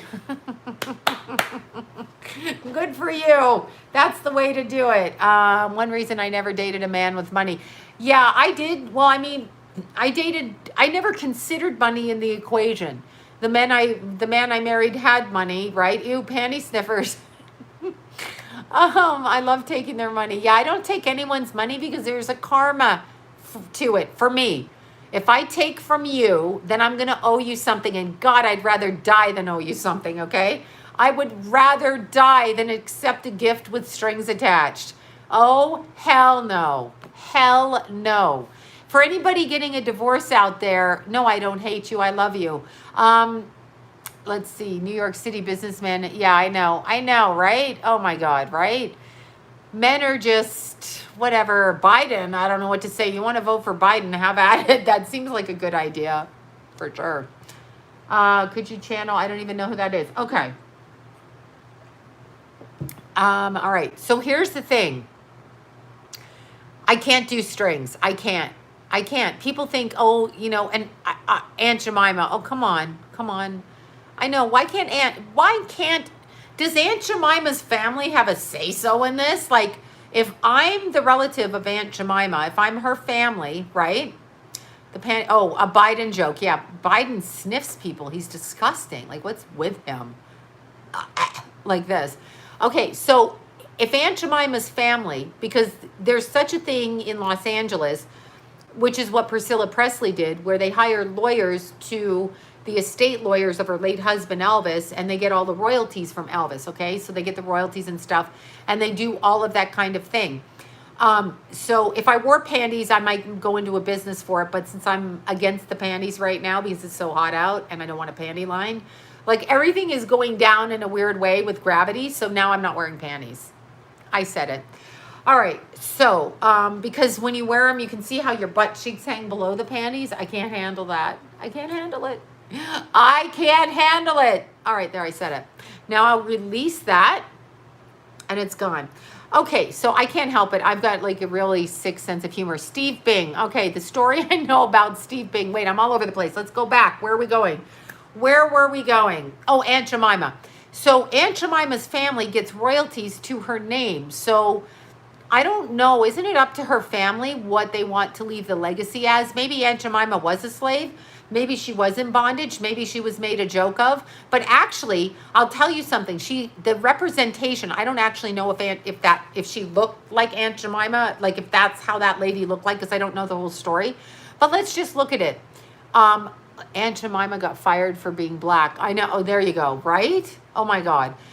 So let's look at this in a little bit of a different way. All of the wet nurses during the 20s, 30s, and 40s, when they had slavery in effect, all of these beautiful black women went to work for houses where the white women or the other families, maybe it was Asian families, I don't know who was around then, because I wasn't around then. However, all of the black women, they were the wet nurses for all of these babies. So a whole group of white people that have grown up in the South basically breastfed off the breasts of black women that probably looked like Aunt Jemima or the caricature of her, because I'm not really sure. Again, don't yell at me. Probably looked a lot like that woman, because in order to keep breastfeeding several generations of white women's children, because the white women were too uptight about having their babies, or the ones with money, I wanted to breastfeed my children, and I wanted to get pregnant because I wanted to feel in my life something that I was doing and creating, and I loved breastfeeding till the end. Then I wanted them the hell off my breast, but that's, just natural after a long time. But these women breastfed the babies. So when I look at Aunt Jemima, I consider her to be a woman that she looks like she cooks well and she eats the nourishment to feed the babies, and she's somebody's aunt. So she's not a sex kitten at 20. She's somebody's aunt. She's raised a family, and she's probably the mother's sister or the grandmother's sister. Why are you taking her off a bottle, and why isn't that up to her family to decide? This is what I don't understand. And then there's Uncle Ben's rice. That guy's gone too. I don't eat Uncle Ben's rice, and I don't eat the syrup, but it doesn't matter. Like, why are you doing this? Offended. I know all the aunties, like this is like your aunt where you would cry in her breast. I don't get what you're doing. I mean, maybe I don't understand, but her family's upset about it. So the cream of wheat. Oh, I love, do you know what? During one of my nervous breakdowns, all I ate was cream of wheat. That's what I did. It's the only thing I could swallow because I had such bad panic attacks. I couldn't swallow in that. But Aunt Jemima looks like a very nice person. So the caricature is not offensive to me, unless you're saying it's offensive because she was a slave back then. I'm assuming she's dead. Actually dead, the person. She's dead. So why are we picking on her? And the family can make a living and an income, so they're taking away that. Cream of wheat was delicious. So yummy. It's how I lived for 3 years. I ate peanut butter, cream of wheat, and that's all I could eat because mentally there were no other safe foods. That was my nervous breakdown. Okay, so she died. Who is this? I'm going to look up Aunt Jemima. And by the way, her family has a right to decide what they want to do with her image. It's her family. Why is the government intervening? I don't understand. I don't understand. I don't want to be neutered. I don't want to be neutered. I really don't want to be fucking neutered. I'm going to look up who this Aunt Jemima is. I want to look up who she is. Okay, when I see this logo, this is just branding right here. It's branding. She's a woman who's branded. Like, it looks like she's branded. Here's the thing. Maybe she's not branded and the government can take control of that money. Okay, So she was on the Quaker Oats. Oh, the owner, Pancakes are introduced November 1st, Scorpio, 1889, 130 years ago. Okay, so history. All right, let me look at the character. Okay, so they're talking about the actual food. Character. Okay, so the actual character is very, very stereotypical. I think of the characters of black people back then. Aunt Jemima is based on a common enslaved mammy archetype, a plump black woman wearing a headscarf who is devoted and submissive servant. Her skin is dark and dewy and her pearly white smile, although depictions vary over time. They are similar to the common attire and feature the mammy character throughout history. Let's see. The term aunt is a context with a southern form of address used with older enslaved people. Okay, so in your family, your aunt is probably somewhat in similar. It's an aunt. It's the person that's off there, but that's the history of it. A character named Aunt Jemima appeared on stage in Washington in 1864. Rutt's inspiration for Aunt Jemima, old Aunt Jemima, da da da da da, la la la la. Okay, however, Doris Witt, da da da da. Okay, it was a paper doll company, cut out the pancake box. Okay, so it appears, wait, the Davis Mining Company was not, da da da da da. Okay. Okay, it was created after the Civil War. I see, this is confusing. We're going backwards and forwards here. Okay, the logo was based on a vaudeville parody. So that's just a formula. Image. Okay, she was slimmed down to look more svelte. See, they're making her diet too, mother bleepers. Okay, I can't go on. The descendants of Aunt Jemima models. Okay, here we go. Lillian Richard and Anna Short Arrington objected to the change. Vera Harris, a family historian for the Richards family, stated, "I wish we would take a breath and not just get rid of everything, because good or bad, it's our history." Harrington's grandson, Larnell Evans, stated, "This is an injustice for me and my family. This is part of my history." Evans lost the lawsuit against Quaker Oats. So that tells you something there. Now, let's just look at this. I'm not saying slavery was good or bad, but I'm quite sure the government started it. Yeah, I know, corn syrup. I'm not even talking about what Imitation of Life. I told you, Imitation of Life is one of my favorite movies, although it's written very slowly. Like, it's a little, the writing is a little bit, I'm not a fan of the writing. Look, we cut the back there. I'm not really a fan of the writing, but Imitation of Life, 1954, 19, Lana Turner, 19, whatever it was, is a beautiful rendition. I guess they're going to, not saying slavery is good, was good or bad. I don't know what it was. I wasn't there. I'm not part of it. I don't have any say-so on it. I know I wouldn't want to be enslaved, obviously. I don't think it's good. Imitation of Life, 2 Imitations of Life. I don't know. There were 2. I'm going to the old one. I don't even know if there was an older one before that. But I mean, obviously, nobody should be captured as a freaking human being, for God's sakes. What are you talking about? Animals shouldn't be in a zoo, let alone people enslaved by a bunch of other people, of which were both human beings. The Chinese were slave when they built the railroads, too, the Chinese and the Irish. I get that. Anybody that works for a boss that tells them if you go home for the weekend, you're not going to get paid, you'll get fired, is also in some kind of indentured servitude. Not the same way as black people, though, to be quite truthful. So I don't know. I don't know how they felt about it. I do know that so many blacks don't realize they had, every race has been enslaved. I know we're talking about the black race right now. It's not okay to enslave human beings, but we are being enslaved right now. Should you ever think we're not? Lana Turner, yeah. I told you guys my Lana Turner story at Granada in Burbank, where we used to talk to her and didn't even know it was Lana Turner we were talking to, me and Johnny, when we used to go in there for dinner, and we sat with her and her male companion. I said that, one before. Yes, Sandra D. Poor Sandra D. Mental patient in the movie industry. We're never slaves. Yeah, let's see. I never had anything racist against me. Venus, there you go. You guys check out Venus Psychic in France. Oh my God, Venus is gorgeous. Let me show you Venus' picture. Venus, I'm going to show them that picture of you in the bikini, like lounged out over that box. Venus is so sexy.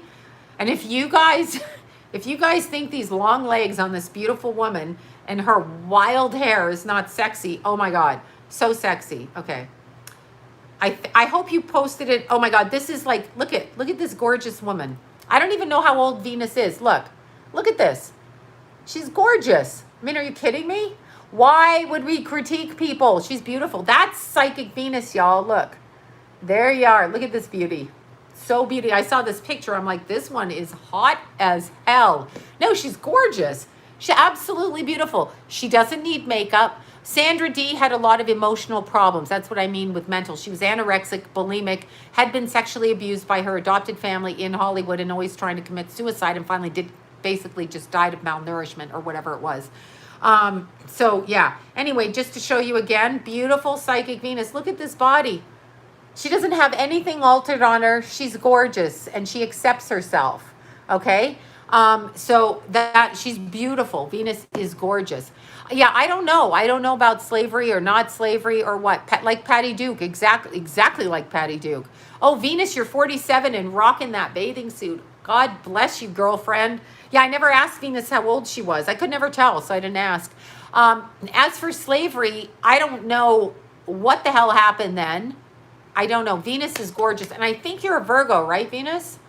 I want to say Virgo, but maybe I'm wrong. Maybe I'm wrong. She is hot. She's fucking hot. I said that all over her thing, right? I said she's fucking hot. She's hot and she's straight down to earth and she's straight. Yeah, Virgo. She's straight up. Like what you see is what you get. And I totally understand her energy and love her. And she tells me what's going on in the UK and France and everything. And she loves to travel. That's my story on Venus. She is hot. She's fucking hot. I know. I love her. I think I said on her Instagram when I saw the picture, I'm like, Jesus, you're gorgeous.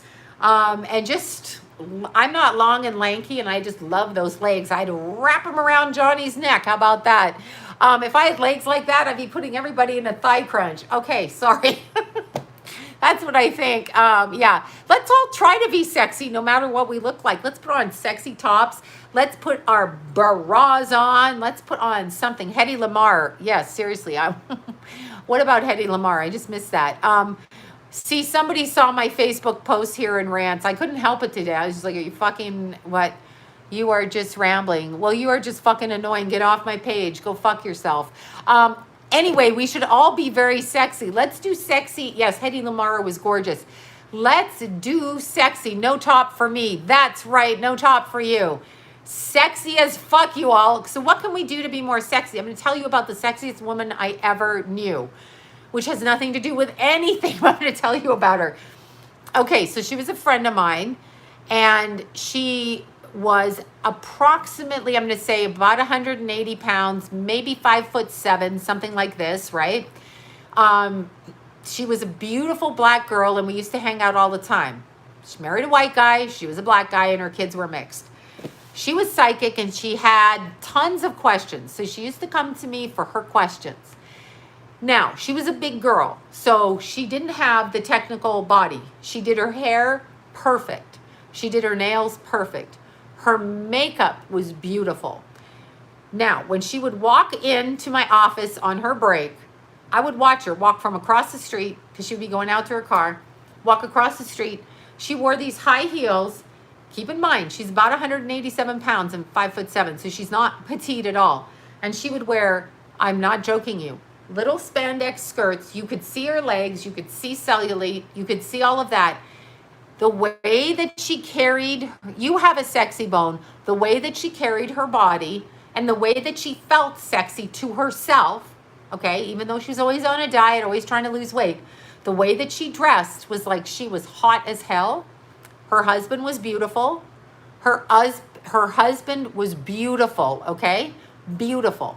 And her kids were beautiful. She walked in that room. She did not care what she looked like. She did not care what people thought of her. She exuded confidence with a big smile on her face. The things that she could do that were beautiful, she put into complete order. And then she put into,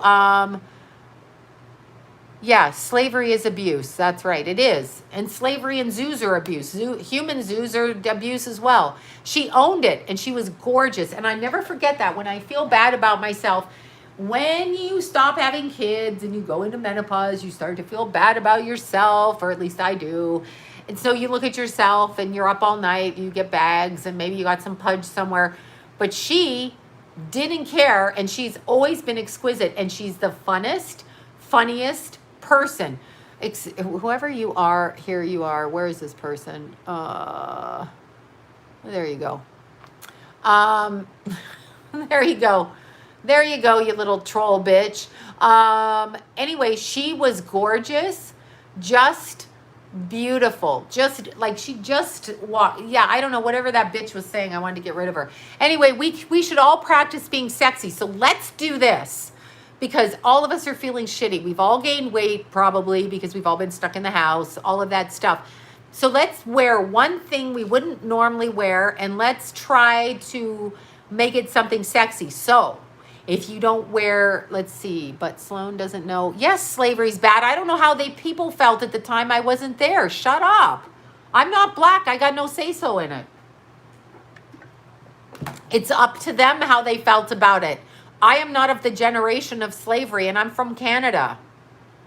That's all I can tell you. Obviously, no human being should be enslaved. Not by a government wearing masks, not by somebody in their house being a servant, not by all you people that have assistants and accountants and bullshit with your money that work for the studios and keep people enslaved to your nonsense. Not you either, okay? So there. Not any of you guys, okay? Your granny was Canadian. I'm a Canadian granny too. That's right. But I'm saying let's practice. We are a slave race. Fight it. Well, we're all a slave race now, but as far as people working in the homes, I don't know how it started or what I'm not really familiar with when slavery started in the 1800s, 1400s. I mean, I know they had slavery in Rome, but that's not black slavery that I know of. And I know they had slavery in pretty much every country. We still have slavery now. Guess what? It's called the Mexicans across the border that we don't pay, that all of you Californians hire, okay? So did my friend have rolls on her stomach. It didn't matter to her. 400 years back. See, I don't even know that. Dubai has slave labor. We have slave labor right here. What do they hire in Canada? What did they hire in Canada? They hired the Vietnamese people to come in and go over and do that. I wear La Vie Belle, the one that Julia Roberts advertises. That's not why I wear it though. La Vie Belle and Yves Saint Laurent. It's the pink bottle with the little polka dotted tie. And then I wear like just cologne, like lavender and coconut oil and shit like that. Thousands of slavery, exactly. But people get jealous if other women look sexy, so you can't win. Yeah, well, I want to feel sexy, so here's how we're going to do it. Let's say you do, chokers are real sexy, so put a choker on. Just get whatever kind of choker. Wear a different bracelet. Do your nails a different. Did I go to school? Did you go to school? I see you next Tuesday. No, I didn't go to school. Why did you go to school? I'm very proud of the fact that I didn't graduate. Do you have a problem? I don't have a problem with it. Because I've made a fantastic living, traveled the world and done everything. She's not being rude. She's a troll. They send the trolls to the channel because they want to shut me up. Chokers are not slavery. It depends. It depends if you're going into the dominatrix thing. Exactly. But no, I didn't go to school, to answer your question. I have absolutely no education except for life education. Bondage art. I know, right? There you go. Venus loves bondage art. Yeah, no, I have no education. I don't make, well, good for you. I don't know. I've paid my own way since I'm 14, so I'm really excited that I've done it. Traveled the world, met tons of people, been able to be on camera, on TV, been able to meet some of great people, been able to run and hike every mountain. So I'm happy. I'm healthy. I'm happy. I exercise. I am blessed. I had kids. I had everything. I did it myself and I can pay for it myself. Boom. Okay, so there you go. Oh no, your parakeet died. Uh-oh. Why did your parakeet die? That's too bad. That is too bad for the little parakeet. I love the parakeet. Yeah. So anyway, yeah, I did. But here's what we do. We could get a choker, get an anklet, get a different colored bra. Wear a little cute pink, beautiful bra under your shirt. Do a really serious, like, prudish shirt, and then wear a really cute bra underneath. Take your panties off, put your panties on, whatever it is. Do something like that. Buy a really cute shirt. Practice hello, darling. Hello, darling. Hello, darling. Boom. Get some perfume. Do something fun. I know, I'm sorry for the little bird. Do something fun, okay? Do something fun, something you enjoy that makes you feel good. You know, the sexiest asset any woman can have is an openness with her smile. Has to buy bigger panties. This is why I'm not wearing my panties right now. They're killing me. There you go. Maybe choker nails. You know what? Try your eyes a little bit different. Put on a brighter color, but a big smile. Go commando and braless. I can't go braless because like that just looks creepy. I mean, it just hangs. I know some guys like that, but I can't do that in public. Yeah, I know. I have haters all the time. Fuck these haters, these stupid people. I know they think they're going to shame you. Did you go to school? No, I didn't. What's it to you? I didn't. Whiten your teeth with coconut oil. That's right. Do your nails. I know. Put your socks on at night when you're sleeping and put like coconut oil on your socks. Put coconut oil. Shave your private area with coconut oil. For real. You don't have to shave everything off, but manicure it or womanicure it, right? Oh, Dr. Drew, it's Susan. I mean, it's Susan. I saw Dr. Drew. I'm like, it's Susan. We're talking about shaving our private, Susan, with coconut oil. There's a sexy woman for you, you guys. Dr. Drew's wife, Sue. She is sexy as hell. I've showed you her pictures, but she's sexy. She's very sexy, okay? And she is not a 20-something because she got 3 grown kids. So I'm going to show you. I'm in. See, she's in. Let me show you Sue's picture, you guys. She is very, very sexy, and she's very, very cute, and she's very, very funny on top of it. Let's find your sexy picture. Where's your sexy picture? She's one sexy mama. Okay, that's not a sexy picture of you because your face is missing out of this picture. I'm like, wait. I'm going down here. Let's find her little hot picture. I've showed you guys Sue's before. She has triplets. She's super, super cute. Okay, this is super cute. Although I can't see your full face. Why? That picture's so cute. All right, let's go. She's cute as a button, but I've got to scroll all the way down here. There she is. Look at this one right here. Boom. Super cute. She's cute. She's casual. She dresses funky. There you go. How beautiful is she? How beautiful. That's right. She's gorgeous and she's fun. And Dr. Drew's handsome. They make a real, she's super cute. She's very cute, very fun, friendly, makes friends with everybody. Yeah, you wash with coconut and salt. However, do not shave with the salt. Just use the coconut oil. Sue, we're doing stuff to be sexy right now. No, she's super, super cute. Capricorn, Dr. Drew run for office. Yes, exactly. I like Dr. Drew and I like Sue. Super cute. She does her psychic shows from their basement. It sounds like they're kidnapping the psychics. Her fun shows in the basement. She's an animal lover, kid lover. There you go. Look, natural face, beautiful. Beautiful. Okay? Beautiful. So we can all be sexy at any age. All right, and here's the handsome couple, y'all. Look at that. There you are, the cute couple. Okay, so coconut oil, and you mean just coconut oil and a blade? Yeah, if you put coconut oil, okay, my armpits aren't really shaved, but you could put a teeny dab of soap under your arms, right? So her name is Susan Pinsky. It's Drew Pinsky. It's Dr. Drew. It's Susan Drew. No, it's Drew Pinsky and it's Susan Pinsky. Capricorn, yes. And Dr. Drew is a Virgo. So we've got Virgos on the chat tonight. Yeah, no, they're super good looking. And Sue's really fun. She's funny. Like she's funny, chatty, funny, have a drink funny, not have a drink funny, that kind of thing. So she's fun. I like her very much. I know. See, she wants me to go on her show again. when I get out of quarantine. Wait, are you having them in your house again? Sue, are you doing it in your house? I don't know if she is. Let's see, mud masks, exactly. Okay, so here's what we're gonna do. We're gonna practice being sexy, even if we don't feel sexy. So one way to do it is when you take, yeah, the Virgos are great, the Capricorns, 2 earth signs. Earth signs are making money this year, you guys. So what we're gonna do, Drew is putting his sweats on. Oh, goody. There you go, you guys. You've just been told that Dr. Drew is in his undertrunks putting on his sweatshirts, whatever. So there's a visual, you all, for our sexy weekend. Right? That's for our sexy weekend. So what are we doing?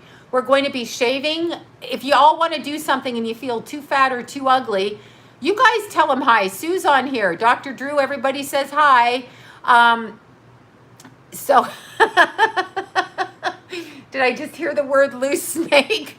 You guys are, oh God, right? Oh my God. Okay, so here's what happens.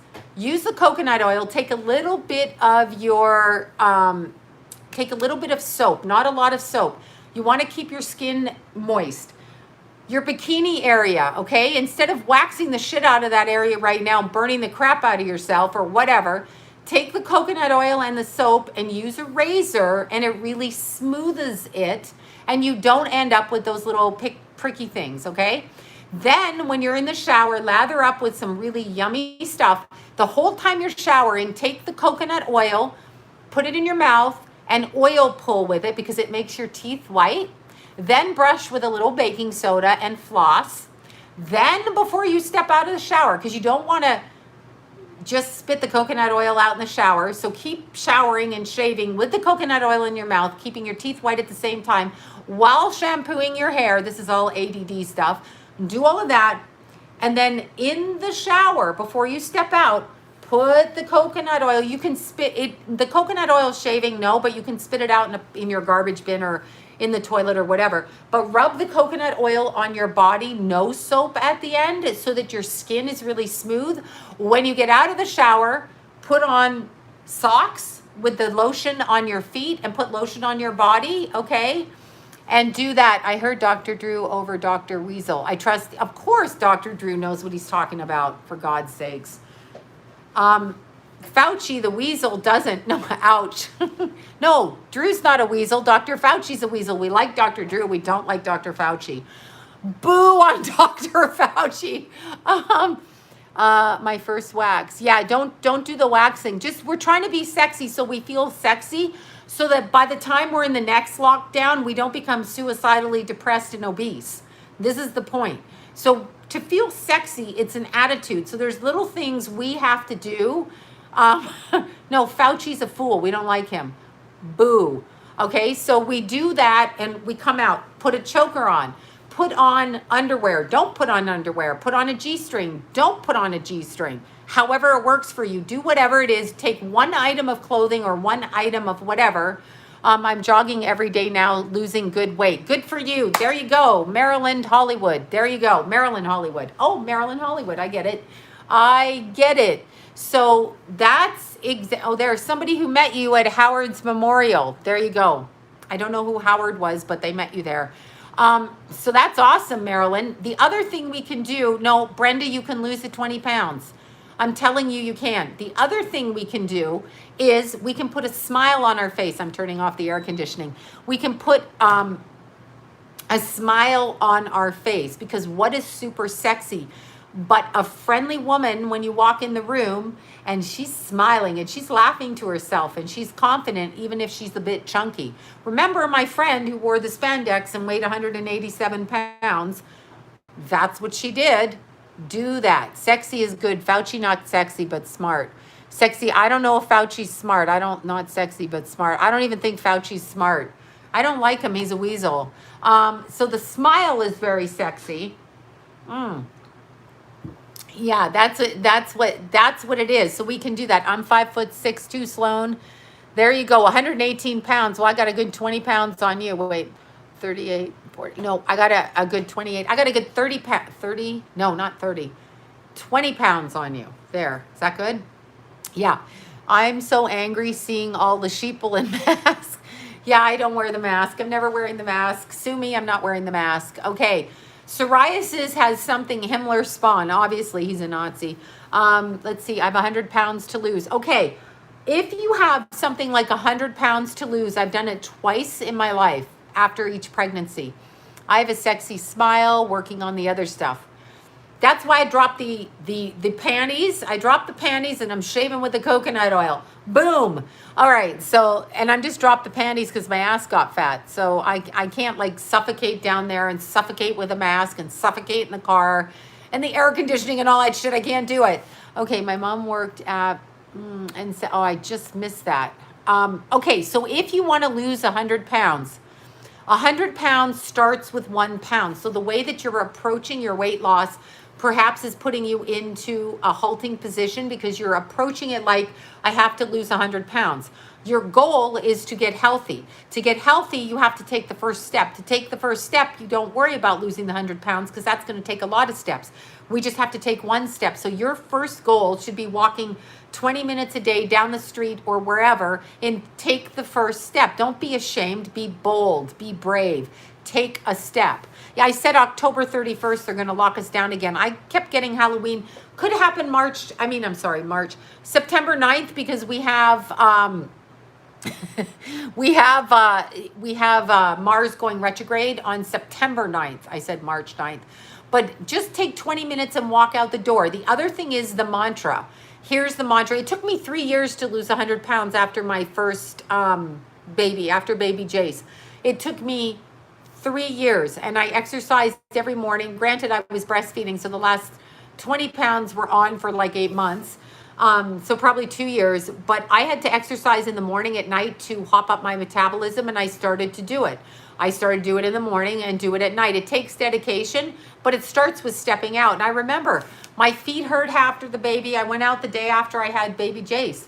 There I was, all uterus swollen, like a blob. I wore John's, you'd see me in a lot of those sweatshirts. I wore all of John's big baggy man sweatshirts and some kind of like ugly ass pants. And I went out every day. Epsom salts is beautiful. Yeah, October. I've been saying Halloween on here like a long time. It's October, but September 9th, Mars goes retrograde. It's going to be an all-out war. I differ in the fact that I just think we really need to not pay attention. We should not be paying attention. Let's see. I have a bag of whatever white chocolate. Oh God, you can't gain weight. God bless you. She's eating the white chocolate macadamia nuts and she's like, good God. Everyone's getting October. It's so interesting. Yeah. I have menopause. Yeah, I have menopause too, but I have vibrators. So don't make me do another episode strictly on vibrators, but I will. I will if I must, right? Dr. Drew is a carnivore. Wait, is a carnivore. Oh, he eats meat. Okay. 9, 7, 10, 8, my son. Okay. Blah, blah, blah. Yeah, I don't do it either. I don't vote. Sorry. Take one step out. It doesn't matter, but there's an 8/15/78. Boom, my birthday. Wrong year. I'm older. Damn it. I'm telling you, vibrators. You should have, and that's a way to feel sexy too. Here's a way to feel sexy. Do for yourself, and then you can choose who do for you instead of needing someone to do for you because you don't do for yourself. Just saying. No, I don't eat red meat, and I haven't in 30-something years. I don't eat steaks. I don't eat any. I don't eat lamb. I never did. I don't eat bacon. I never did. I mean, I was forced to when I was younger. I don't do that. Don't do any of that. I do eat salmon. Baby Jack ate the salmon off my freaking plate on Father's Day. I told you that. I know, Baby Jack, he loved the salmon. Loved the salmon. He took it. So I eat salmon. Will you marry me? I'd love to, except like that's bigamy, but whatever. Yeah, if you can't eat fish, don't eat it. But yeah, red meat I don't eat, but I don't like the texture of it. I do love salmon. I love vegetables. I eat salad every day. I do eat protein bars. Those are probably not good. Good for you for saying you voted for Trump. You shouldn't be afraid to say who you voted for, whether it's Hillary or Trump or whoever. It doesn't matter. I don't even know who it was. Hillary ran in the last election. I don't even pay attention anymore. I've forgotten. I was so confused. I've forgotten. I know Naughty Jack, baby Jack, literally ate half my salmon dinner. He just jumped up on that plate. I bought an egg for my JJ. Excellent, excellent. Keep your vibrators close, and then you won't need a man, and you can choose a man. A lot of us women get into habits where we choose men because we're desperate. If I can do everything a man does for me, then I can choose a man that I enjoy, not just choose a man because he talks to me. You get it? That's what you guys have to start thinking, I think. Tulip is good. She's been hiding in Keith's room, and I have to take her on a date. Meaning I got to pull her. I looked for her on Father's Day, and I haven't really seen her since. She's really hiding in Keith's room. She comes out, sits. I know, baby food. I know, those paws, right? Baby Jack, I think she hides. She comes out when baby Jack goes back over to Lila's.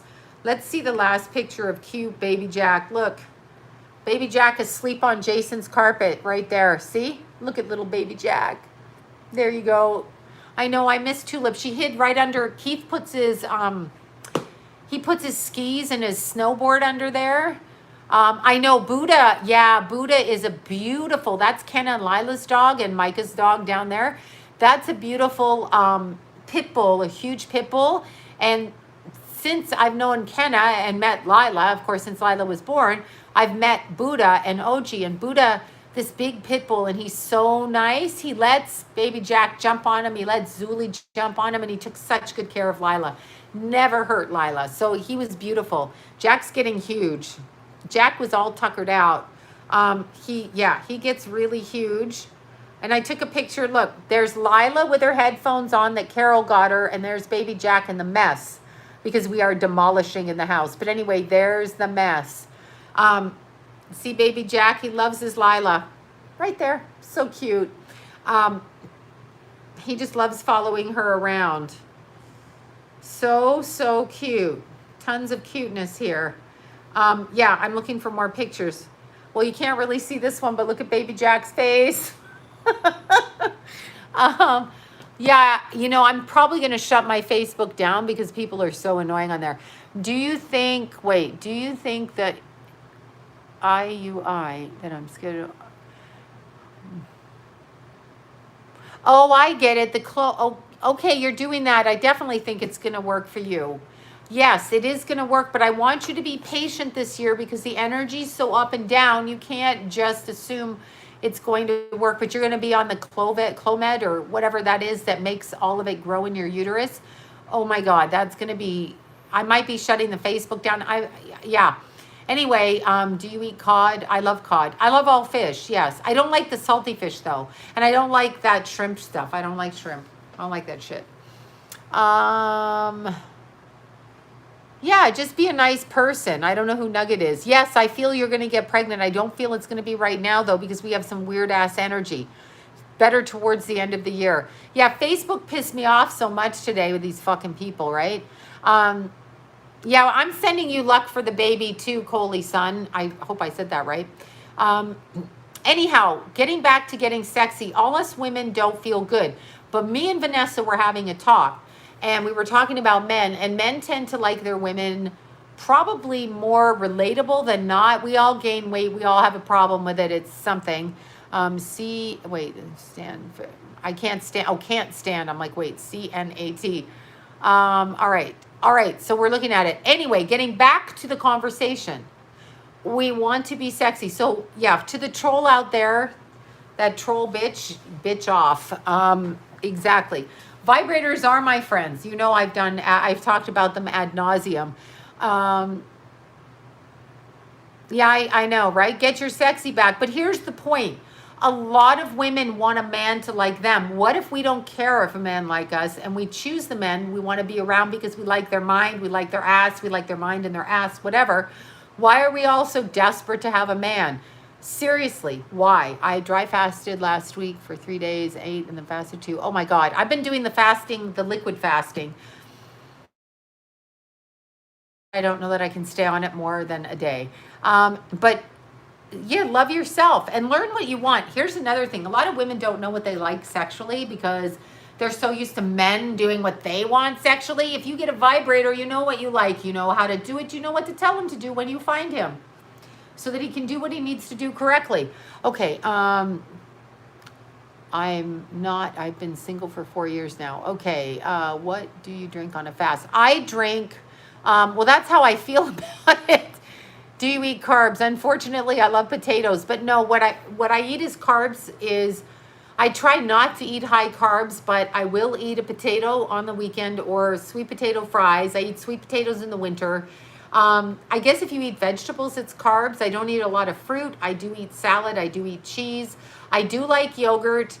I eat chicken. Not a lot, but I like eggs, and I eat occasionally bread, but not a lot. Really, not a lot. Protein shakes, yes, but here's what I eat when I'm fasting. I went to Whole Foods and I got the lemon water, ginger, and chlorophyll drinks. And then vinegar, what's that? Apple cider vinegar and ginger and all of that kind of drinks. And then Facebook keeps a ban. Oh, yeah. So cheese has protein, exactly. Yeah, I do that. I love cheese. I don't know that cheese is good for you. Spirulina, absolutely. And then I drink tea with 2 drops of oregano oil in it twice a day. And then I drink hot water with lemon. Yeah, it does make me gag, but I drink it in the drink thing. I'll show you. Now that I showed you my running shoes, I'm going to show you this. What I drink on my fast. I will show you. I'm just going to get up and look at the camera again.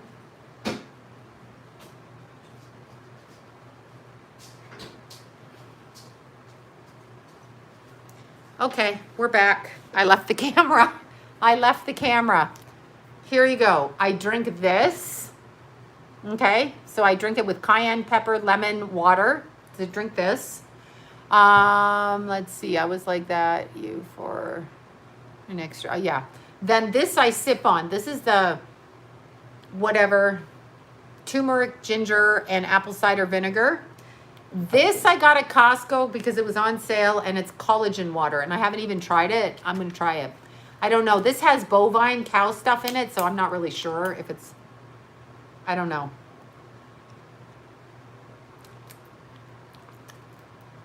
Collagen water. This is blackberry hibiscus. 10 grams of collagen, 3 grams of sugar. I don't know if it's good. It doesn't taste like much. I always drink hot coffee, hot tea all day long. And then I drink cold water and ice and lemon water and all of that. This is okay. I'm not sure how I feel about collagen. I drink a lot of coffee. That's also a detox for me. And I eat, if I'm going to eat at night, 2 eggs fried with salad, red peppers, radishes, and avocado if I have it. That's what I eat at night.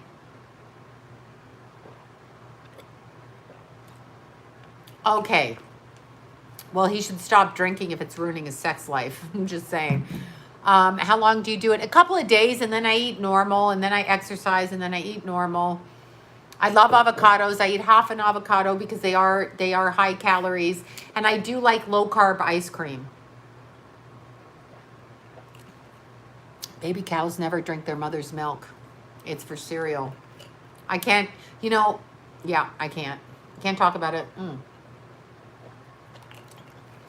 Yes, Liz that wrote Out of Shadows. Yes, collagen is bovine, or that says bovine. I opened all 3 jars and I'm like drinking out of them. Yeah, I do intermittent fast because when I go to bed, I don't eat, and I don't eat after I get home from working out so I work out I get up at 4:30 and then I go work out, so I don't have liver issues. Yeah, I'm not a vegan, but let's see, all gummy bears are collagen, and so is Jell-O. Okay, there you go. I can eat Jell-O. Sometimes Jell-O creeps me out. Okay. I just saw some gross pictures. I'm sure you saw gross pictures of all. Come back on calling out. I don't know. Text me, Sue. Text me. What can I do for emphysema or eczema? Eczema is probably an allergy to eggs or tomatoes. Find out what you're allergic to. So really cut your diet back into plain kind of things. Yeah, a wheat allergy, it could be. I don't know about the Watts case. I stopped paying attention to that because really, I don't know what to say. Dehydrated, lots of meat packing here. Okay, text her. Nightshades. There you go, nightshades. What are nightshades? I can't remember. Bovine is a cow, yes. Well, okay, I just bought this yesterday. That's what I did. I just bought that. Apple, yeah, I don't know. Coconut water. Coconut water has a lot of salt in it, so unless I'm exercising, shea butter's perfect. Unless potatoes and peppers, I freaking love it. Vibrators. Eggplant is a nightshade. Yeah, I don't know. I don't know why your sound disappeared. Are they playing fuckery games with us? Cows are yummy. Some people, you know what? Honestly, I can't say vegetarian or not, or any of that is good or bad. I don't know really, quite frankly, because it depends on what your body requires. It depends on what you require. How do you feel strong? I have guy friends that feel very strong. Like John feels strong when he eats meat. He doesn't have to eat a lot of meat, but he feels weak when he doesn't eat it. So, it's up to him how he wants to feel. Yes, you keep skipping. Okay, I don't know what that means. Okay, we're going to do cards tonight before I forget. Okay, tomatoes, eggplants, and peppers. There you go. I eat eggs and yogurt. That's where I get a lot of my protein, but that's just me. I feel like I'm good and alive. I use CBD Slav for, there you go. That's good. That's good. Yeah, I like, I don't know. I like the milk products. They're just what I gravitate. My husband is a vegan for 24 years. There you go. Yeah, I don't, Keithy was a vegan. Yeah, that's Dr. Drew's wife. Yes, Sue's on there. They live down the street. I say that. They live on the next town over. I'm not giving out where they live. Yes. That is Dr. Drew, and that is Sue. That's both of them on there. Sue's on the on the YouTube thing, and Dr. Drew's probably in the background doing something else. Okay. Wow, there's a way to lose 100 pounds. Where are y'all? Whoever said they gained 100 pounds, somebody here just said her husband went vegan and dropped 60 pounds in 4 months. That's awesome. Awesome. I think it's what you were raised on. Yeah, I was raised on fresh food. Fresh food. I didn't eat out at places. We went, to good restaurants for dinner.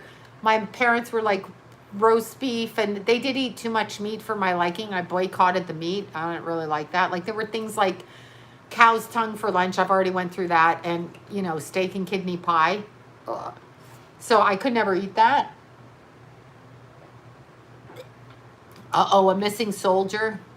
I'll have to look. And walk 10,000 steps a day. Yeah, I wasn't allowed to really eat white bread. I had to eat always wheat bread. I wasn't allowed to eat pizza growing up. My parents had an issue against pizza or the Italians. I'm not sure which. I definitely didn't eat bacon. I fought with them over that. I didn't like that. Okay, so here we go. So now I'm a health freak about food. Yes. Keto diet. If it's effective for you, healthy when you have tips for being healthy when you have, if you have any kind of I have it right now, but when my kids were little, I was so depressed and I had, was diagnosed with, oh my God, when I was 20, fibromyalgia and the other thing. What comes from mono? What the hell comes from mono? Epstein-Barr. I had all of those things. So I was, my energy levels were always down. However, the way that I learned to get through it is I stopped judging when I sleep. So I know you and Arlene love bacon. Arlene wanted bacon, and so did Estelle this weekend, and they didn't have any bacon. I don't think they had bacon. What is the mother vinegar? I don't know what that means.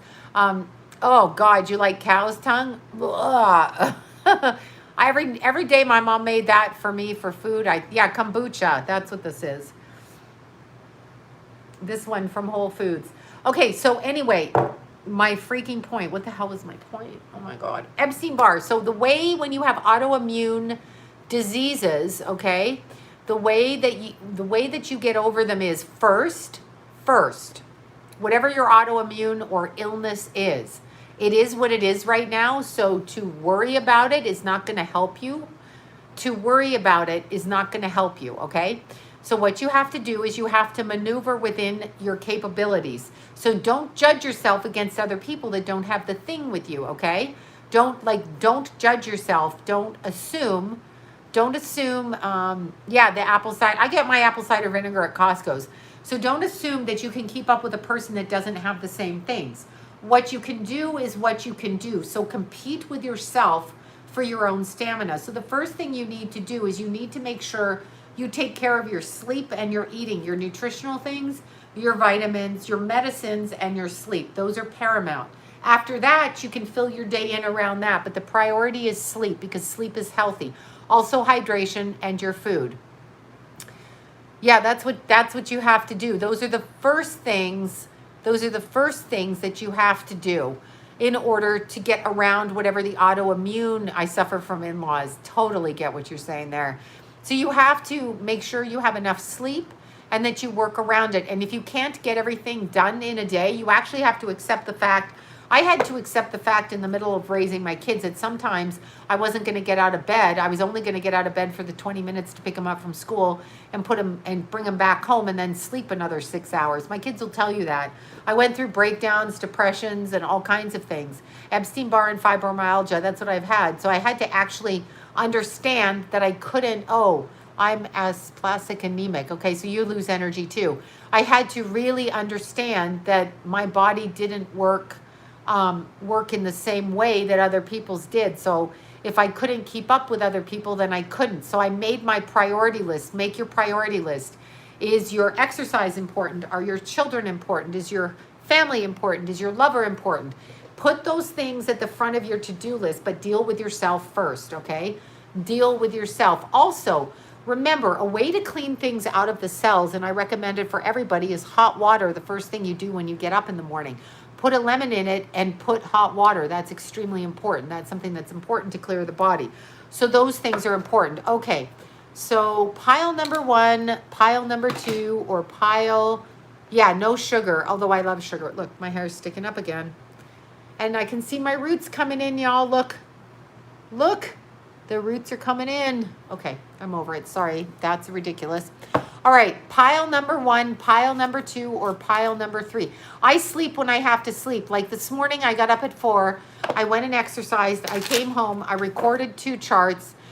Trying to finish the 3rd chart, I got really tired. I had 40 minutes before a client called, so I slept for 35 of those minutes, woke up when the phone rang, read my client, read my next client, did another chart, went out, came back in, ate my dinner, and then did this. But I have to accept that sometimes I have to sleep.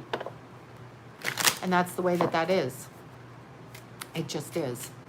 Yeah, I do love beautiful stuff, like makeup and shit like that. Love it. Okay, pile number 1, pile number 2, or pile number 3. Pile number 1, 2, or 3. Okay, we're doing pile number 1. I wish Lila was here to do this with us, although she escapes. Quit judging your sleep. If you have to sleep, you have to sleep. If you have to pee, you have to pee. Sleep when you need to sleep. I'm a cat napper around the clock. I sleep during the day. I sleep in cars. You can ask my friend Maya that. I sleep all the time because I have to sleep, okay? I have to sleep. When I'm tired, I have to. I never pee. I pee all the time. I pee in parking lots. You know that when I'm hiking. I'm busy peeing in Palm Springs. That's what I do. Okay, so here we go.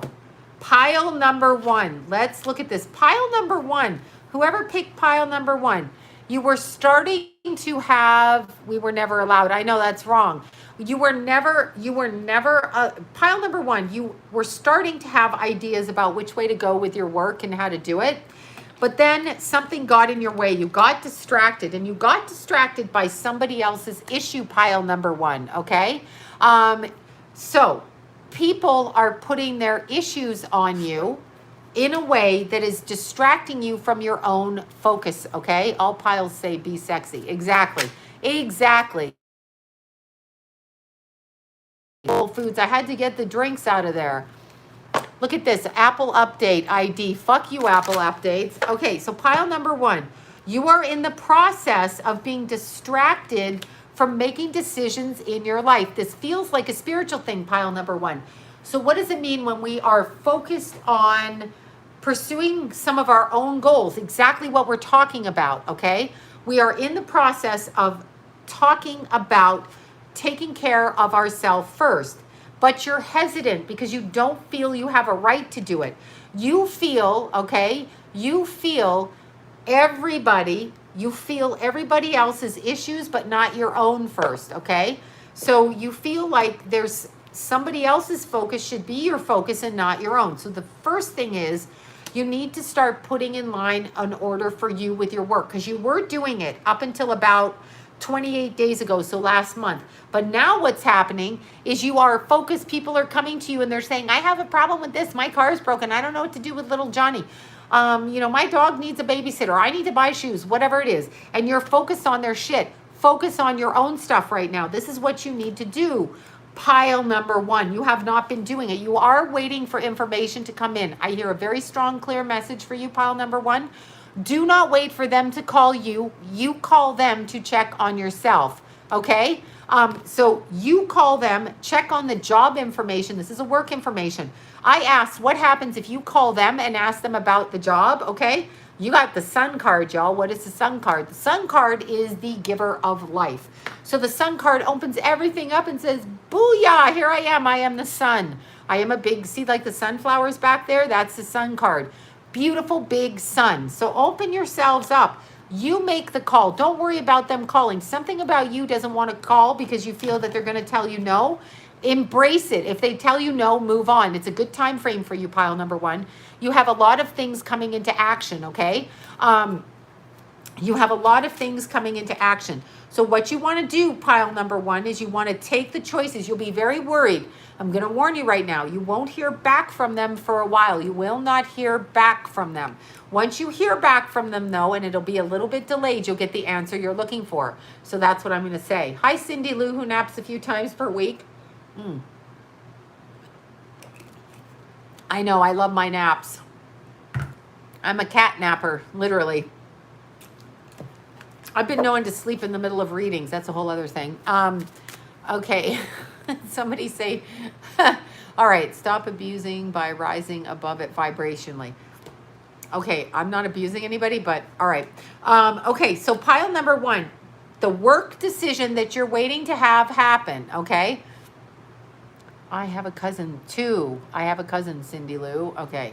Suicide hotline. Wait, suicide line, 465, it's growing. I don't even know what this is. Oh, 465, not you silly. Okay. I can't do this. Pile number 1. Pile number 1, in September is when the information comes out about your job. So that's what you're waiting for. And you definitely have the opportunity to go after somebody that you want to go after. Whether it be work, whether it be love, whether it be whatever it is you want, you have the ability to do it. Okay, number 3. Okay, that's you, pile number 1. Now let's pull the sex cards for pile number 1 because we haven't pulled the naked cards. So let's pull some love cards, right? Okay, eat right for your blood type. Exactly, that's probably why people crave certain things. I crave spinach. That's what I crave. That's like my craving food. That and candy bars, of course. Okay, the sex cards, pile number 1. Let's look at your sex life for real. Let's get naked, y'all. Let's pull these cards. Let's pull them. Okay, here we are. Look at this. I told you, pile number 1, somebody is trying to get your attention, but you are being distracted. Remember that, pile number 1. If you end up being distracted from your focus, this can include your lovers. Look, he wants to get your attention. So I nap all the time now. I know, that's where we are. So pile number 1, you may not be paying attention to people who need, and want to, people who need and want to connect with you. You're not seeing it. Now let's look and see what kind, finally, And he's got a whip, y'all. Pile number 1, look. Sex has happened and he has a whip. Meaning, that's interesting. So pile number 1, you were ignoring him. Wait, I'm bipolar and I'm sick. I've been this way for 2 days. Okay, get your medicine and get some rest. You need some, it was an eclipse. You probably went crazy because of the eclipse. Talk to your doctor online and get some medicine so that you can sleep. You need sleep. And you're slightly sick. You went a little bit off because of the eclipse, but you're not sick. Okay, this right here tells me, pile number 1, that you were holding yourself. I know, whip is good. Whip is good, baby. There's some sexy time. Get a whip. Spank me, daddy. Okay, sorry. All right. I gotta stop. All right, so this, oh, I've got to stop. I really do. There's something really mental with me here. This right here tells me that you were holding off on enjoying yourself with somebody you were connected with sexually. I know, I know, spank me, daddy, right? Oh, God, I know it never stops, nor does it get old. Okay, wait, I have been in bed for days. Get out of bed right now. Stand the fuck up. Stand up, Deanna McDonald. Stand up. I need my vibrator after that card. I have mine charging over there. No, I put batteries in. We're all good. Okay, now look at this. After you forgive yourself for being attracted to this person, Deanna, fight. Get out of bed now. In fact, next time I come on here, Deanna, I want to report that you've been out of bed. I want you to tell me what you did while you were upright, standing upright. That's what I want you to do. Ooh, I'm sorry your grandmother passed away. The eclipse took her out. After you connect with the guy with the whip, meaning you allow him into your life and you stop punishing yourself needlessly, here comes the friendship. It's back to normal. It's like they were never apart. So stop pushing this person apart and let them come back. Deanna, one step at a time. What happens during a suicide attempt? Okay, I don't know what happens during a suicide attempt. It depends how far down the attempt that you experience. But if you're not going to die, you're going to recognize that you did something that wasn't right. First of all, I'm going to say this, Deanna, wherever you are, you're probably feeling very suicidal right now because of the energy that's out on the astral level. They are taking souls away right now. That happens at an eclipse every time. They take the demonic away. What did the demonic do? They tell you that you should kill yourself. You should talk to yourself.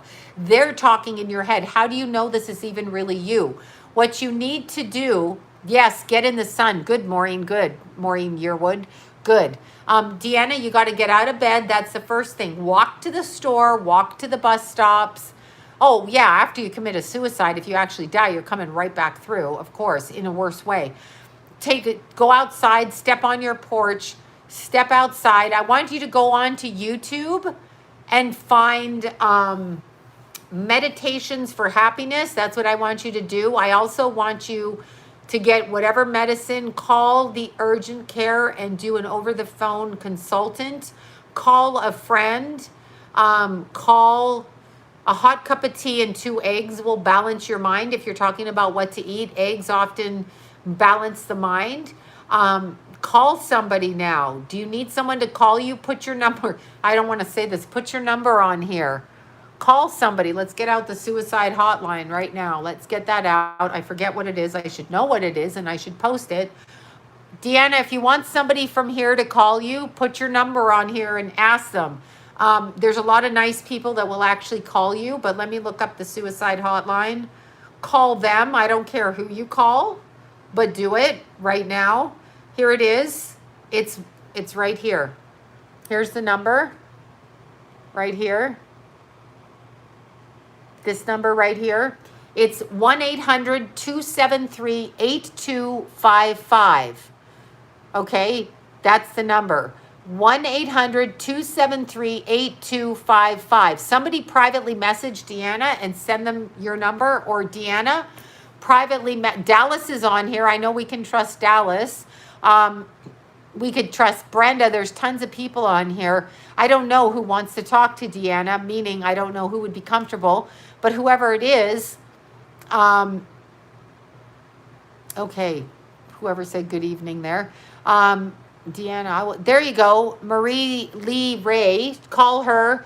Call the suicide hotline. Let's do that number one more time. 1-800-273-8255. Also go on YouTube. Yes, free Reiki is good. There you go. Send Reiki to her. Let's look up funny. Let's go to YouTube and look up funny videos because funny is good. Funniest dogs and cats. Google that. That has to be good. Funny baby videos. Baby and cat. Oh my God, baby and cat. Let's look at that. What's on the baby? Oh, I can't show it. I'll get blocked again on here. Babies and cats are good. Kitty videos, babies and cats. Look for meditations. Look for prayer meditations. There's a good guy that I follow that my friend Courtney Ray sent to me.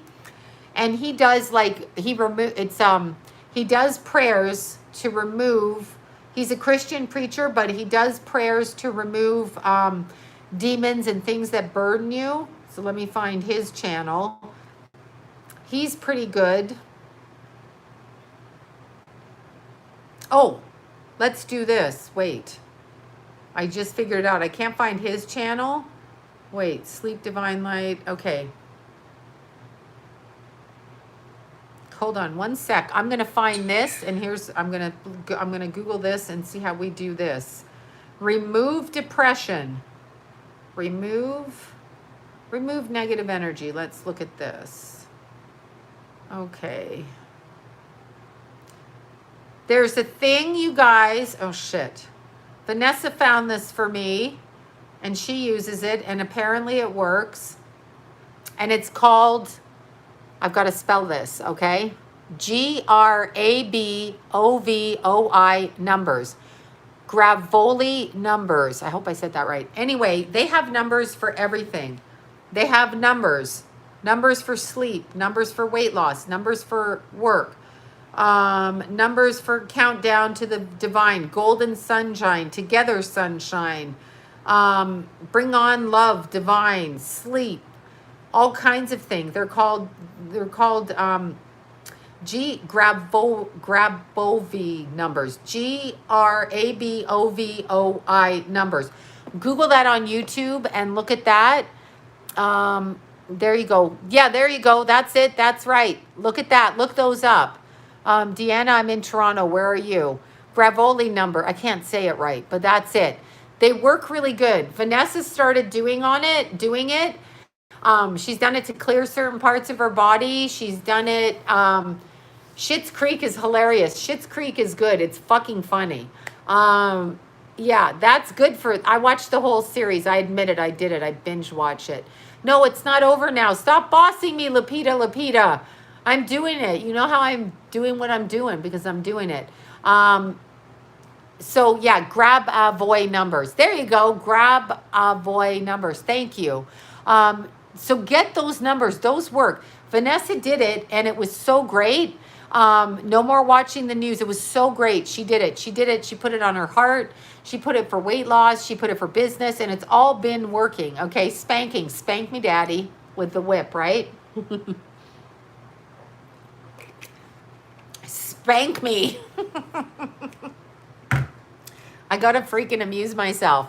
Okay. So let's look. Oh my God, it's almost 9:30. I gotta go to bed again. Okay, I'm finishing quick. So pile number one, you know what you have to do. You have to allow the love to come in to your life and stop blocking them because you think you're punishing them, you're punishing yourself. So just stop that. Number two, now Sue's bossing me. Are you bossing me, Sue? Are you bossing me? Are you bossing me? Okay, number two. Yes, people do get paid to get spanked. Now there's a job for me. Sue's bossing me. Pile number two. What's going on? Oh, pile number two. There's a jumper. Pile number two. Look at this. 10 of Pentacles. So we are changing. We are changing houses. We are changing work. I don't know what we're changing, but we're changing houses and work right now. So there's a change coming within 5 weeks. You're not my boss, bitch. Yeah, there's, okay, look at this change. This change is happening in September. So there is, for pile number 2, a change in residence, either with your work or with yourself, like as in your house, in September. Comes up straight ass in September. And there's a wanting to go, no, it's definitely happening. Change is good. Then there's the 8 of Cups. Now, the 8 of Cups is very interesting because it's leading you down a path, but you don't know. That to me is more a work change and a work job change. So that's coming up in September. So whatever's been being planned is going to step forward in September. Now, within the next 4 months, so we're talking June, July, August, September again, we have a change pretty much in everything. You're going to have to fight for the change in that something that you will be offered will be removed from the change, okay? And this to me is work. This isn't even personal. Fire sign man giving you the okay to jump into this. There's a lot of work energy going around. Fire sign man, and you're going to make this decision, but you're not sure about this decision yet, okay? You're not really sure about it. Then 3 weeks after September, I don't know if it's beginning, middle, or end of September, there is travel that comes from this decision. So there is work travel. The move is either from your house or from your work location, okay? So it's both of these things. It's September. This is how I'm going to word it. It is September. September all the way around for pile number 2. Now let's see what else is happening with pile number 2. Opportunities, more than one opportunity. So pile number 2, whether this is with your personal life or this is with your work life. To me, it kind of looks like work life. We got the 10 of Wands there. That's what's changing. So whether it's with your personal life or your work life, you've got more than one opportunity coming. So you need to be really, really choosy about what it is you want to do. You need to choose what you want to do, pile number 2, okay? If you're retired, then it has to do with where you're living or where you're spending your time. So you need to choose. October is lockdown, but this is September. There's job offer. This is not about lockdown. Not about lockdown. This is something that's been in the works for about four months, probably 4 months. Now, look at this. Pile number 2. I don't know who this is for pile number 2, but somebody be having blood pressure issues, pile number 2. Pile number 2, yeah, fuck off, trolls. Pile number 2, somebody has some health issues. Not everybody, but somebody has some health issues.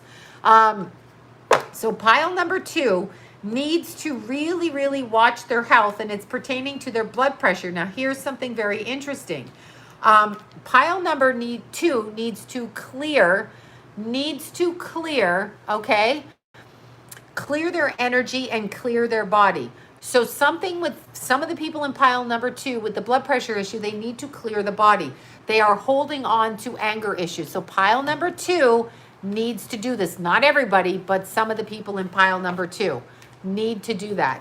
Whether it be literally clear the people around them from giving them high blood pressure, or figuratively watch what you're eating and do something different, okay? Now, for the sex cards for pile number 2, because that's really all that matters at this point. No, you're never alone. Nobody's ever alone. In-laws bring me blood pressure. Yeah, fuck those people. Send them back to the thing. Or get blood pressure meds. Yeah, we'll get blood pressure meds, but it's showing... I don't think that they know that they have high blood pressure is what I'm saying. I don't feel like they know that they have high blood pressure. That's what I'm saying. I'm saying somebody has it in pile number 2, and they're going to have to deal with it. And it has to do with clearing. It's not just about the medicine. It's clearing the energy around them. Okay, so the sex cards. Husband in hospital. Oh, shoot. All right. Yes, there you go. Okay, pile number 2. Look at this. Somebody's coming back for some romance, pile number 2. I don't know which ones of you have been separated or not speaking to a lover, but somebody is coming back looking for you, and you look darn cute naked in the river there. So they're coming back. Yeah, I can't do emergency readings. I'm all booked. Like I'm seriously booked. I don't have anywhere to put anybody. So pile, and I'm not reading all day long, even though I am reading right here. Pile number 2, somebody is coming back to you that you've been on a break from, pile number 2, okay? Yeah, it is probably a Scorpio. Those bitches come and go, right? Wish that was me. I told you these cards are, that does look like you, Sue. And there's Drew on his horsey. However, that wouldn't go well in your neighborhood. Now, look at this. When this person comes back to those single ones in pile number 2 that have been separated from their lover, look what happens here. Somebody is not sure they want to go, a deaf gynecologist lip reading. Somebody is not sure that they want to go. The man is coming back, or it could be a woman technically. The man is coming back with offers of love. But what did you do to cut him off the first time? What happened, right? So pile number 2, be very careful about what is being presented to you, because it might not be as you think. And here's what I get for some people in pile number 2. Yeah, he's into it. Pile number 2, okay? Pile number 2. Pay attention to this. You ladies, and this is ladies in pile number 2, the ones that are single, okay? Pile number 2, more BS for you, more BS for you yourself. Pile number 2, here's the thing. You ladies that have been single have been using candles and magic to pull this man back in, and you're not actually sure that you want him, okay? So that is what is important, pile number 2. Do not ask or think or wish for or beg for something just to get your way energetically, because you may not want it when it shows up. That's what I'm saying. And the last card for pile number 2 is the Queen of Swords. This is exactly what I'm saying. You become back to the part where you're trying to change this person's behavior. It's not going to work. You can't change him. Look, Queen of Swords. She's not fooling around. She's like, damn, do what I say, boy, do what I say. So remember, if he's not what you want him to be, do not command him back into your life, okay? All right. Not taking the Tucker back. The fucker. Tucker, that was my dog's name. I'm like, why do you have my dog's name up there? Okay, pile number 3. Pile number 3, you all. You can't change anyone. No, but pile number 2 thinks I'm sticking with 3. Okay, pile number 3. Number 3. Yeah, I pick different every night in my head. Pile number 3, dump me on the eclipse. Oh, dumped you on the eclipse in a retrograde and a Venus retrograde. They're coming back. Don't worry about it. They're doing what they always do. They're coming back. Remember that when you dump somebody on a retrograde, they're not going to be gone. Have a Snickers. Exactly. Have a Snickers. All right. So pile number 3. Ooh, pile number 3 right off the bat. Ooh, I love you for saying you love my lips. These are my lips. I do not put shit in them. I draw the lip liner around them. Everybody knows this. They make fun, and I do this. And I use Estelle's lipstick because you saw the care package, and there you go. That's what I do. I mush it in. All right, it's a little bit Courtney Love. It's a little bit Lucille Ball. It's a little bit whatever the fuck I want it to be. Look at you, pile number 3. Right off the bat, we got the Lovers cards. So there are some decisions to be made directly. Now, this is about moving forward. Pile number 3 is different. This is a spiritual part, okay? Spiritual. So pile number 3 has to understand that they may not be energetically on the same level as their partner. It's a spiritual things, okay? It's a spiritual thing. So pile number 3, decide whether this person is for you or not for you, okay? Now, another thing with this person, there's a little bit of an addictive quality with this person, okay? And this person causes you to distract yourself with their addictions. So make sure they're on your level. Well, if you don't have a partner, it doesn't apply to you, but that's the first thing that came out with pile number 3. We'll get to the single part. Ooh, 2 cards flew out. Look at that. When I said the addictions, here's what I got. Look at the devil card shows up, y'all. The addictions. This is somebody, could be a Capricorn, but the addiction part and the immaturity. So make sure that this person, at least spiritually, morally, focus-wise, is the way that you want them to be, okay?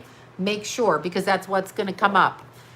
Okay, Gemini man. Well, that's self-explanatory, isn't it? Leo, lovely Leo. All right. So then, okay, so what you're afraid of, pile number 3, and my butt hurts. Okay, there. My cushion. Pile number 3. What you have to think about is whether you're going to be alone or with somebody that vibrator addiction. That's my addiction. Sorry, it's true. Pile number 3, you got to make sure that you make the correct decision. It does not matter if you're alone for a while. It'll only be for a while. This person is not going to be at your level, I believe. And there you go. And it's going to cause you, and I'm going to say this, pile number 3, if you stick with this person, it's going to cause you emotionally to not feel good about yourself. And here's another thing, pile number 3, for all of you in pile number 3. Okay, so we have the high priestess. What does that mean? Pile number 3, it means that you are the strong ass part of the partnership and they're trying to keep up to you and they can't. So you've picked a weaker person energetically than yourself, and that's part of the problem. That's what the problem is. So pile number 3, this is what the issue is. Sometimes it doesn't matter who we love, it's just who we're with. And if we're with them and they're distracting us from being our strong selves because we're going into their world in order to keep them because we have, what is that word, codependent issues, that is not a good thing. But that is what pile number 3 is doing. Now let's look at the sex part for the single ones. How about that? Exactly. Okay. Pile number 3, what naked shit's happening for you? Okay, pile number 3. We got the moon card. Okay. I want to try to explain this. Pile number 3. Your energy is such that you're used to being in situations where you are put into third-party situations. So the third-party situations that you put into kind of puts you, let's talk about sex, baby, an old song. Yeah, let's talk about sex. I forget who sings that. Let's talk about sex. I think we should. Okay, so is it unhealthy to play with yourself daily? I think I look fine to answer that question. Okay, sometimes I don't have time for that though, because I'm too busy. You know, what can I tell you? Okay, anyway, it's always nice to have a date with myself though. Salt and pepper, there you go. Yes, there you go. Salt and pepper, I forgot about them. Oh my God. I wonder if that would be considered racist, salt and pepper. Pepper. All right, here we go. LOL, not if you use your vibrator. Okay, so here we go. The moon card. For you guys in pile number 3, you've been picking men that are putting you into a competitive situation with other women. Look, here we are. Look it's like group sex or multiple sex partners. So be careful when you pull somebody in that they're telling you the truth, okay? Yes, exactly, that they're telling you the truth. And look at this, what you're looking for, but it's still a 3 of Wands. You're looking for a prince, a romantic person, but 3 of Wands involves 3. Somebody hasn't gotten over their ex, somebody wants somebody else. Pay attention to that. Pile number 3. We're gonna pick one more because I'm getting psychotically tired now. Okay, and we pulled the Empress. So look at this, pile number 3. She's quite cute. Pile number 3. The Empress does not fuck around in threesomes. The Empress is the naked girl and she rocks her energy. She doesn't care what you're doing or what you're doing. They're coming to her. So you're going to shift into being the Empress. So pile number 3, you need to get your sense of self and be the Empress. You need to command the space. That chick is in charge. Yeah, she's totally naked wearing boots. And she's like, boom, you come to me, you all. Exactly. Okay, I'm like tired now because, again, I've been talking way too long. I don't even remember when I started talking, but I feel like it's too long. Okay. So let's see if this video gets tagged yet again on my nightly. Nightly, they're not going to monetize my videos because I say something offensive. Tell your mom and sister hi. Okay, so I know I need my sleep. You can tell I'm meeting Vanessa at like 5 o'clock in the morning. That girl kills me on some mornings, so I'll be up at 5. I'll be up at 4:30 to meet her at 5. Then I'm demolishing a bathroom in between clients. All right, you guys, have a good night. Okay, we are abundantly healthy, happy, and successful now. That is our mantra. We are abundantly healthy, happy, and successful now. We are abundantly healthy, happy, and sexy. Sexy bitches now. That's what we are. And for you guys, you're sexy guys. Okay, I'm now getting out of control. Good night, you guys. Bye.